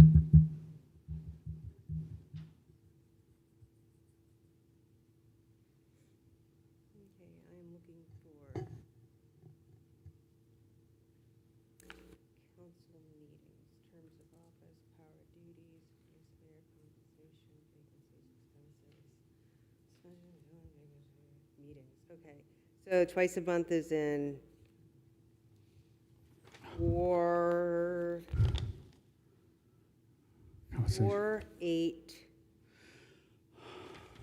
4-8 is twice a month, and then 4-8B would be the Present to vote. present to vote, so we can push those together. I have a question on the next one, employment of council members are restricted to executive position. They should be restricted to Right. non-executive positions. Right, yes, that's what the change is. That's the restriction. The restriction is to executive. Okay, yeah, they can't get an executive position, but they can Correct. get a non-executive position. Correct. Okay. Yeah, they can handle a shovel, but they can't handle the administration of it. You betcha.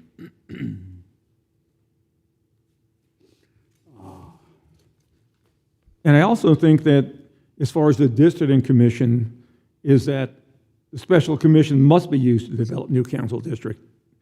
Yes, that is what it says. Yeah, the council shouldn't be doing it themselves.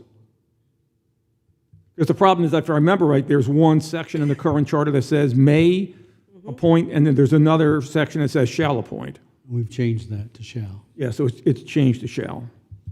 So I think that's important too. You don't want the city council redrawing their own districts. Right, and that change has already been made. And there's the annual evaluation. Do you want to just keep that with all the charter, the city council the charter officer changes? Yeah. Yes.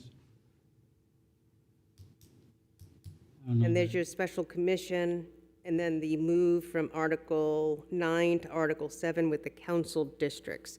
So, Article 8, yes, council districts. Article 7 is elections. Isn't it? yeah, that says 8. Move 9 to 8. Yeah. But that's just kind of housekeeping.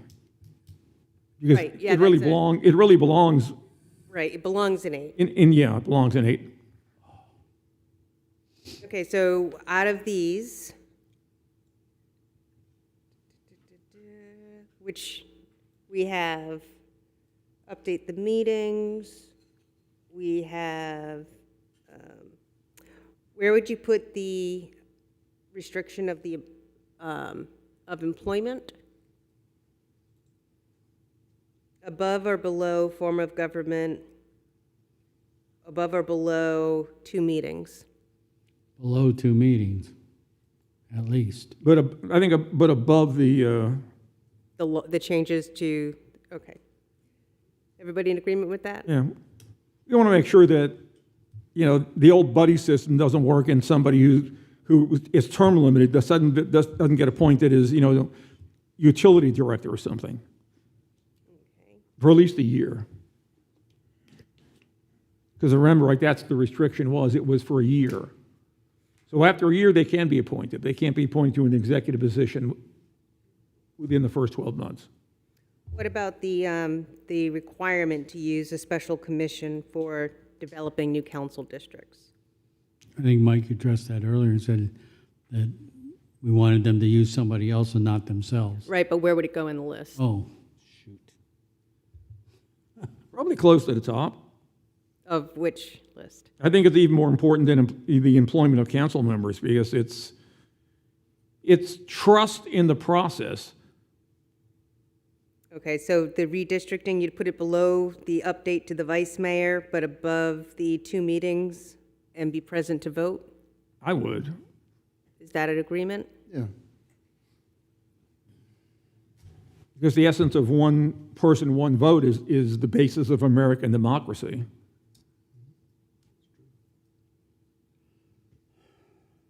Okay, and moving the articles.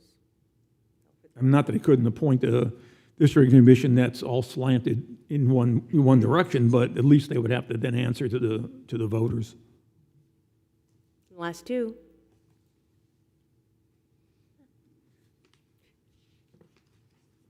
Charter review language, the required charter review language clean. So it removed the specific date because that date has passed.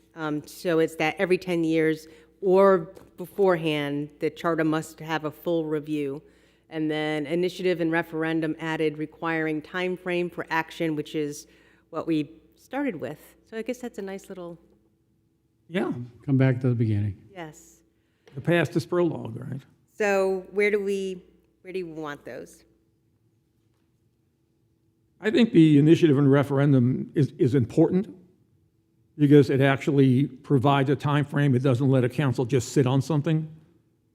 So if this is a separate section from the other ones, then I would make the initiative and referendum number one. All right, you do that above the special counsel required for new districts? I think so. What about any others? I mean, it might never come to fruition. Maybe nobody will ever try to do it again. You think it would come before they have to do special districts again?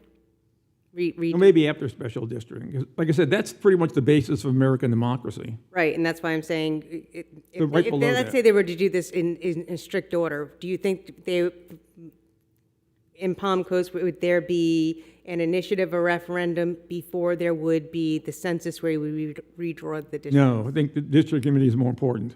Like I said, I'm the only person that's ever done it. Even though I try to talk it up and educate people, I somehow, if I had to bet money, I would not bet money on that somebody would try to do it, unfortunately. So the special counsel for new districts would go there, and the initiative to referendum would go below that, but above the 2 meetings per month requirement. Yes. Everybody in agreement? If, I'm in agreement, yes. I Okay. was going to go with another question. With some of these things that are not necessarily minor, but short, have you seen it where that could all be one box on the ballot? You know, like, not quite Scribner's errors, but, you know, language cleanup or something like that? That is for the city attorney. It has to be done in a way that it's very clear. There was one, thank you for this, Jeannie. So there, in 2018, the Amendment 1 was charter amendments to update outdated and to clarify ambiguous charter provisions. I don't know what they were, but that was legally able to be put on a ballot. And then there would be backup documentation to that. Correct. Yeah. So it's just a short little thing that goes onto the ballot, but then, you know, Yeah. the city council has to approve the new language as well as approve the language that's going to go onto the ballot. And but only, correct me if I'm wrong, but only the summary goes on the ballot itself, correct? It's an abbreviated summary. It's a very, very short thing. So it never fully gets at what the change. You don't get all details sometimes. It's always up to the voter to do their own research. I think it's like limited to, if I'm, again, It is. 73 words, I think? Yeah, it's a tight limit because you don't want your ballot to be too long. Yeah. So the only one, now we have the charter review. Ballot, the language was cleaned on that. Where do you think you'd like that one?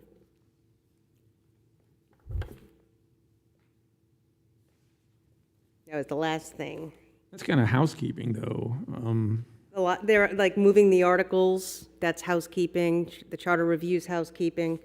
Yeah, renumbering some sections if you Yeah. take a, Yeah, that gets all, because one, I remember right, in Article 9, it said see Article 10, Section 2, and there is no Section 2, so that's just like eliminating that because it doesn't belong anymore. That's what I was wondering, if that could just be one separate. One separate, yeah. Yeah. yeah, that would be for the city attorney to decide. But I'll put like on these, so under that, I would put electors to Registered voting, voters. registered voters of the city, moving the articles, required the charter review, updating the law to Florida statutes. So like, it's just updating language throughout. Or maybe adding term to mayor when it talks about the mayors, which we talked about really almost at the start of the meeting. To add that word term or something like. I don't know, so that one is that's a change. I wouldn't say anything that you're starting to talk about, like mayor and city council members. I would say that is a change. That would be a separate Right. amendment, even though it's only one word. It's one word, but it's part of a larger piece. And so with that piece, again, it's up for the city attorney to summarize what that thing is getting at.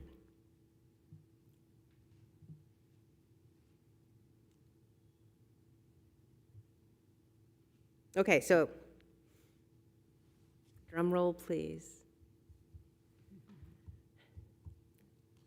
We have an order. And then after that, I want to make sure that you're happy with the rationales that I provided as well. So the major ones, these are the ones that you think that really should be done sooner rather than later. Filling the vacancies / elections, compensation, signatures and qualifications, charter officer changes, contracting change, non-interference of council members, including the mayor, the preamble, censure removal from office, terms of office, council 2% spending limit, vice mayor's role, special counsel for developing new districts, initiative and referenda, 2 meetings per month. Included with that is being present to vote, restricting of the employment, form of government is the adding of the goals. That would go with the city attorney to see how that one could fish that one in. Then these are all grouped together, changing the law to Florida statute, moving the articles, the council district articles from 9 to 8, and the time for requiring a full charter review. Sounds good to me. Yeah. I'm good. So, that said, I did not put the rationales for the minor ones, but in the minors that you moved to the majors, the rationale was already in the major. Did you agree with the rationales that I had and how I worded them? Because I tried to word them in a way that was sensitive to all the discussion that took place, but was still short enough to not lose the reader. I was not offended. If the council decides to have a workshop on all this, will you be attending that? Yes. You want us there with backup? I always take backup. They'd have to lock the doors to I keep just me didn't know out. what your contract required or didn't require. I don't remember. It was so long ago. You got just too many contracts, right? I said that I would be there. I'll be there. So let me ask you a question now. So if we're done, we have to get the report by February 1st, which is Sunday, I think? No. No. Is it? Oh, Oh, maybe. it is. Thursday, the 29th, Hold it. the 30th, the 31st, It it should be Today's the Sunday. 26th, Sunday is, so yeah, yeah, it's it's this Sunday. next Sunday. Sunday the 1st, yes. Yes. Okay. So I guess my question is, can you, and I know you teach, I know you're busy, but is there any way that you could possibly get us the completed document, say, by Friday, so we could kind of take a quick look over? So we can come in strong. I will do Try. my darndest. Okay. Because otherwise, middle of a I would assume that search. you'd really have to get it to the council on Monday. Yes. I know they said February 1st, but that's a Sunday. Yeah. So, yeah, I should be able to. I just like one more chance to look it over and make sure there's nothing. Yeah, because it's not a lot that I have to do. It's just have to reorder and move things around. Do a little cleanup. That work- Add the Yeah.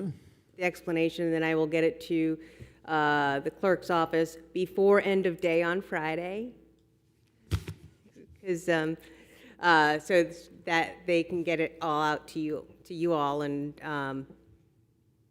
I'll have my email on Okay there, with that, so if you have any questions, you need clarification, you can email me or contact me directly. You cannot reply all, you cannot contact each other, but you can contact me if there's something that's missing or was misinterpreted.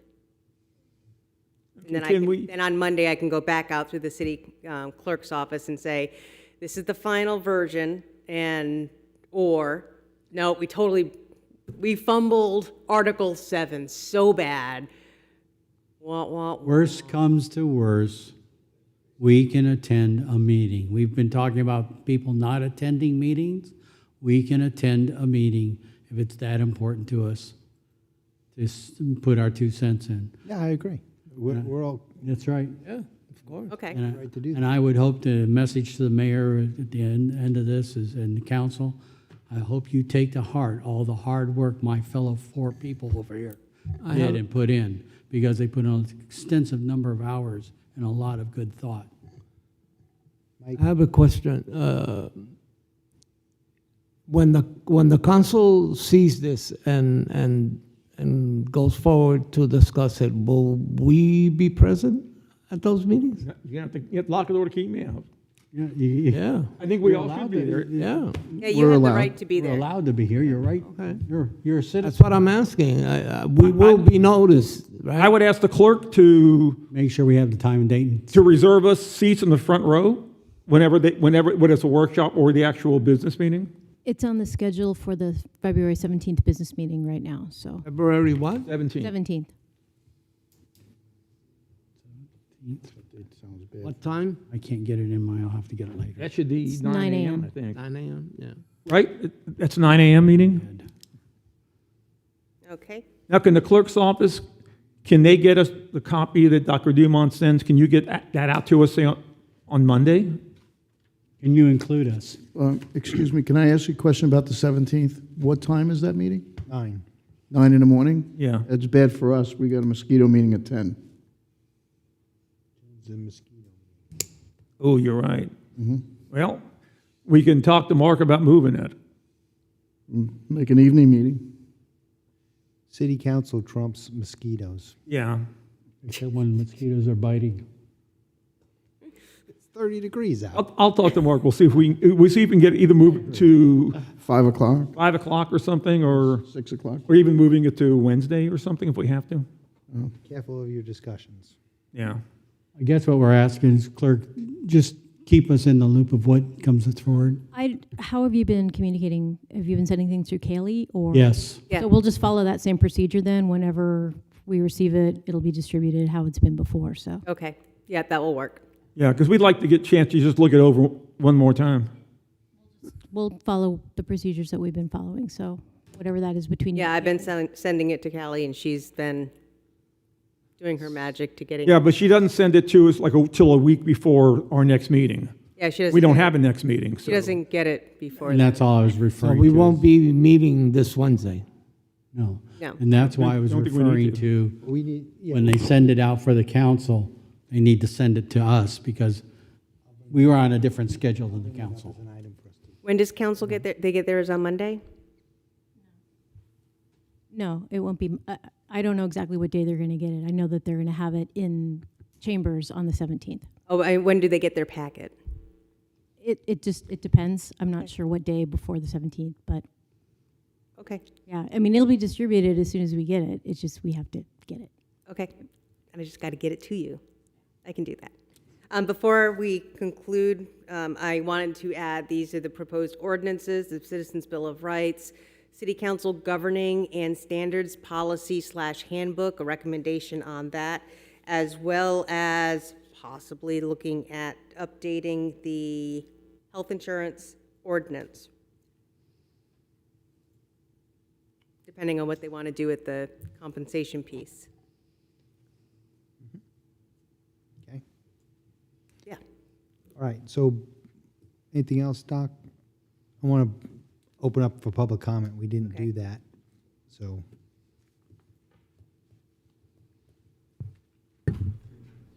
Thank you very much.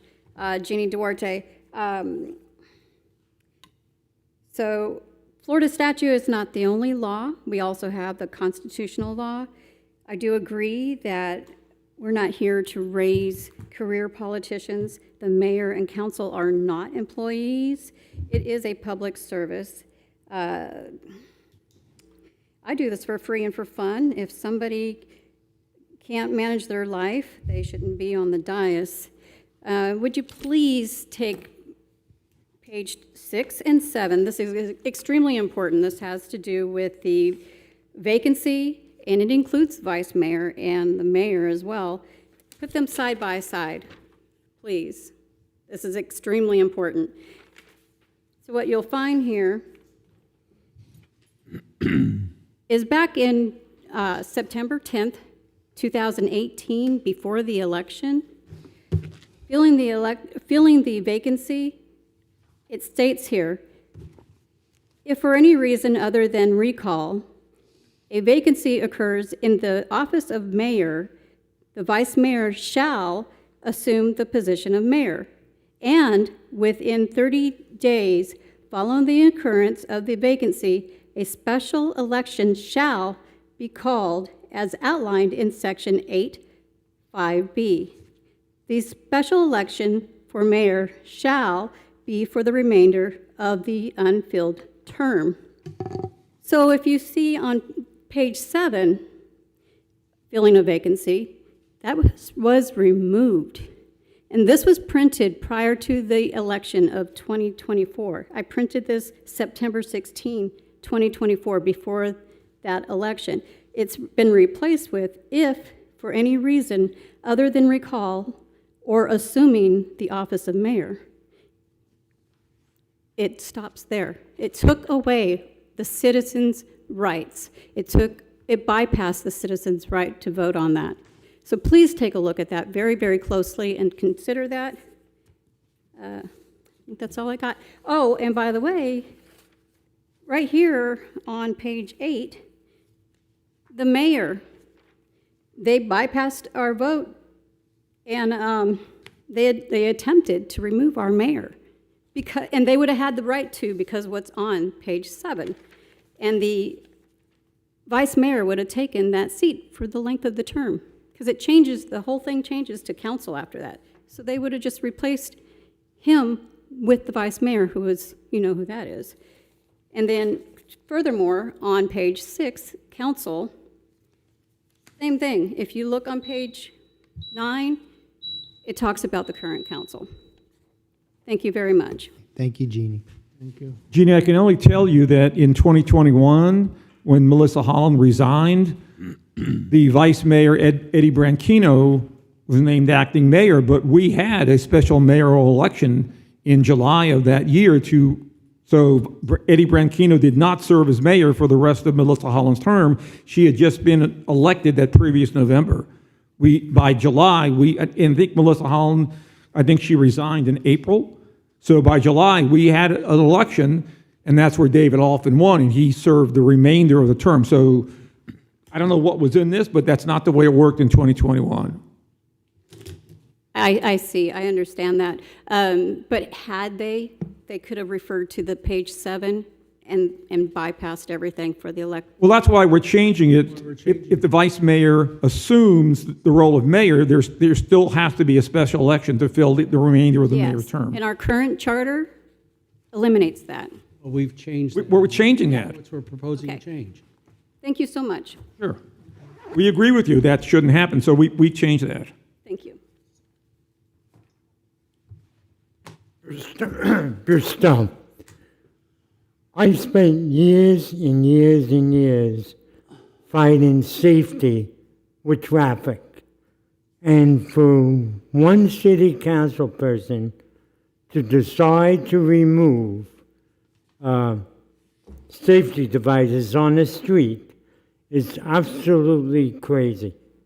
Absolutely crazy. And if you go to the National Safety Board, they highly recommend safety devices on streets. Highly recommend it. And most cities have gone to that fact. And I know this may not be the place, sir, but city council is sometimes a lost thing. And the other thing I want to bring up, we have a lot of 48 to 50% senior citizens. I'm very fortunate. I was very successful in business. I worked on Wall Street for 20 years, worked for Goldman Sachs for a year, and worked for British Petroleum for 21 years. So I always made a nice salary. My wife, she works for the state of Florida. She makes a very nice salary. But what's going on with this city, when you read on Nextdoor or people go to city council meetings and they say, we can't afford the water hikes, we can't afford it, why doesn't someone go out and try to get a fund and not going by buying bonds to take care of it? And those bonds could collapse at any one given day. There's no security in a bond. You better pray the market reacts right. And the last thing I want to mention, I don't think any higher person should come from another county to be on the board or assistant city manager, deputy manager. They need to come from this county or city, Palm Coast, not from another town. It's not right. Thank you. Thank you, sir.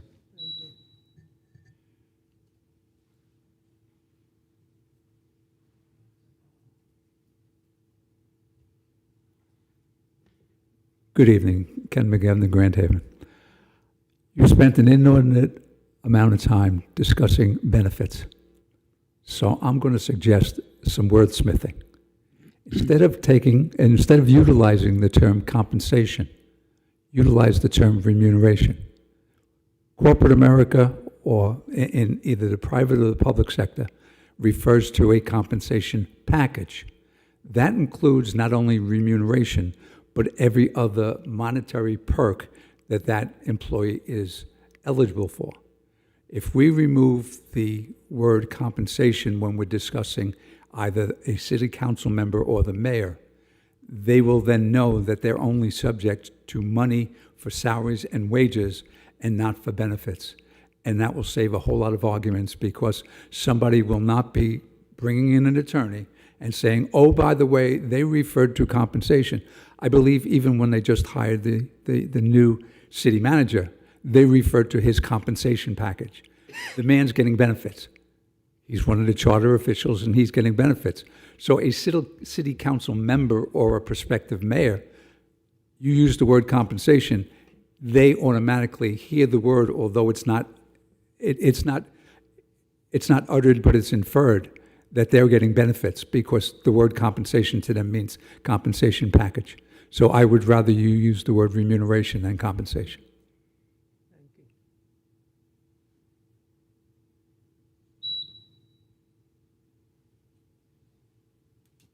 Hello, gentlemen. I'm Donna McGavin, and I was an alternate on this council. And so I just want to end the evening thanking you all for your service, the great job you did. This was a very undaunting task. I think you guys did a great job. And so I just want to thank you all for doing that. Kaylee, thank you so much for you being here and coordinating all of this. Dr. D, thank you so much. You did a great job. I just want to clarify that I think you covered the entire charter, and I'm hoping that if I understood the process, that the city council will get the entire process of all your efforts, and then they see the top 5 that you chose, and then under that, they go ahead and they decide whether or not they agree on the top 5 and whether or not they don't agree. And if I'm unclear on that process, I'm going to leave Dr. Dumont my business card, and then she can clarify the process, because everybody's tired. Everybody can go home. You can email me if I'm wrong. This way you don't have to stay late tonight. But as an alternate, I'm kind of grateful I did not have to fill your shoes, because I think it's difficult to step in midstream. But I thank you all. I think you guys were tremendous. I'm sorry I missed the first few meetings. It was a medical surgical procedure I had, but I stepped in midstream and I caught up. But my husband also stepped in and he did a great job. But thank you so much again for your efforts. I appreciate all of you. Thank you so much. Thank you. Thank you. So, can I bring up the issue of the term for remuneration? I always have a difficult... Remuneration, right. I think the gentleman made a good point, and don't, just want to bring that... I agree. I think maybe we should change that term. What's the word? You know what? If you change the term, I still would like to see you say no benefits, just to make it extra clear. Okay. So the that change okay would with you be guys? on section 4. Article 6, section 6? 6, Article It 4, is- section 6, I think it is. right, it's in section 6, title would change from 6A. compensation to, it could be remuneration. it could Or be- salary. Or you want to keep it simple, salary. You want to be That's spiffy, fine. remuneration. Whatever, what do you say, Chair? I don't, I just agree with making the change. It doesn't matter to me, whatever you all decide. Salary, you're right, maybe some people don't understand what remuneration means. So perhaps salary would be a better choice, because again, we want to make this clear to our citizens. All right, and so how I will do this, this will go in with the statute to Florida statute, like law to Florida statute and all of that. And so it will be anywhere that says compensation, it would be changed to salary. Shouldn't that just go in compensation itself? If you look at Florida statute, like, it specifically defines what county commissioners get paid based on population. Yes. So whatever term they use, whether it's Do they get, remuneration or Remuneration. salary. do they get benefits? Yeah. in some All counties, right, and yes. so whatever That's term a they're statute using, thing. That's a statute. right, but whatever term that they're using, that would include benefits. So it could be inclusive of benefits. So I can put in for the salary, the change from compensation to salary and still include No no benefit. benefits, Yeah, Yes. 'cause I think no salary is health. very clear. Everybody knows what a salary is. Yes, Right. yes, I agree. And then it still continue with the council members shall receive no benefits. That includes health insurance and retirement. Correct. Yes. Or you could say no benefits other than salary. Well, no, Right. but we don't need to do that, because then that would goes back to the compensation. Salary, no benefits, No benefits. period. Okay. All right, got it. Okay. And so that will be, that would nicely clear it up. And then we can also then remove the ordinance suggestion of you either get the health insurance or nothing, you don't get a payment in lieu of health insurance. Correct. If you're not getting health insurance, then you can't. Just in case they don't go anywhere with this. Right. Okay, I will remove that piece. So one other piece of business for us, I think, is to just make a formal motion to not have our meeting on Wednesday. You need So moved. and I would ask for a formal motion on So all of moved. all of the changes that we discussed Well, let's today. do one at a time. Before we do that, Yeah, okay. I'd just like to make a comment on the procedure from here. We give this report to the city council. The city council can do whatever they want with it. They can accept it in its entirety, they can reject it in its entirety, or they can take pieces from it that they like. They also can, we're doing the ranking, but this is just strictly advisory. They can make their own decisions as to what they want to see on the ballot this year, what they want to put on the ballot in 2028, what might even have to wait till 2030. So it's all up to the city council. We're simply advisory. We don't have any power to enforce our recommendation. So the council will get it at February the 17th meeting. They'll discuss it, whether they'll plan to do a workshop on this, I don't know. I hope they would, so that we can have a much longer meeting just on this rather than have it as part of an overall business meeting. But the council will take it from here. Once they get a report, they can do what they want with it. Just for point of clarification, on the 17th, that is for a workshop or, okay, that's just me presenting, talking? You're just doing a presentation, but it's a business meeting. Okay, got it. Okay. So, I present a motion to accept all the changes. I'll second that. any discussion? All right, all those in favor? Aye. Okay, got that, and then how about a motion to cancel our meeting scheduled for Wednesday, I'll make that motion. 28th? I'll second it. I'll third it. All in favor? Aye. Aye. Okay, so we got that business done. So let's just go, start with you, Ramon, right down the line. Anything else we want to add for the good of the cause discussion? I just want to say thank you for the opportunity to serve once more. Doctor, you've been an ace in all this, so thank you. And even though we didn't have a large crowd, but the ones that were here and did come, thank you. We appreciate your support. I'll echo your sentence, Ramon. Thank you, Dr. Dumont. You've really done an outstanding job in helping us define what we should be doing. And I'm so proud of the opportunity to work with 4 incredible people. And I know that we've all put our hearts into this. We've all done our best efforts to try to make the charter the best thing it can. And I hope that we all come to the February 17th meeting and any other meetings that the council may discuss this. So if they have questions, we can be there to try to explain our rationality, why we did what we did, so they'll understand it better. So thank you. And thank you for everybody who came. We really appreciate, again, small number of people, but you were dedicated, and we love your input. Yeah, I can't add much more to that. Yes, thank you, Dr. Dumont, and appreciate all your hard efforts and timeliness.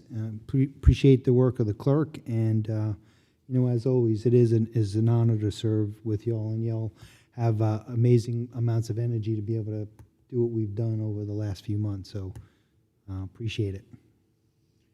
Well, first, I definitely would like to thank everyone who's ever come to these meetings, whether it was the regulars that pop in regularly and just stick it out, and those that have just come at least once. We have to say thank you to those citizens.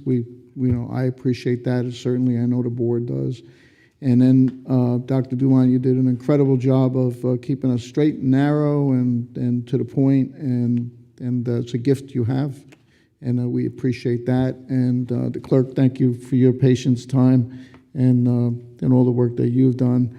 And every one of these board members here, amazing people, real true citizens of the community.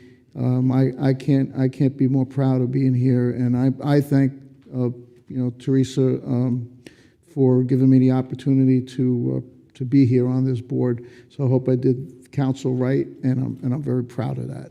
And thank you, everybody, for being here. I can say ditto, but one addition. Mr. Chair, I thank you for putting up with us and letting us free for all it sometimes, and not, of course, you don't use a gavel, but you really kept us in line, but also let us have some free thinking and free talking, and we appreciate it. Yeah, thank you, Chairman. Absolutely. Thank you, Chair. Appreciate it. All right. If we don't have anything else, we'll just entertain a motion to adjourn. I'll make a motion to adjourn. I'll second it if you use the gavel. We're adjourned. Oh.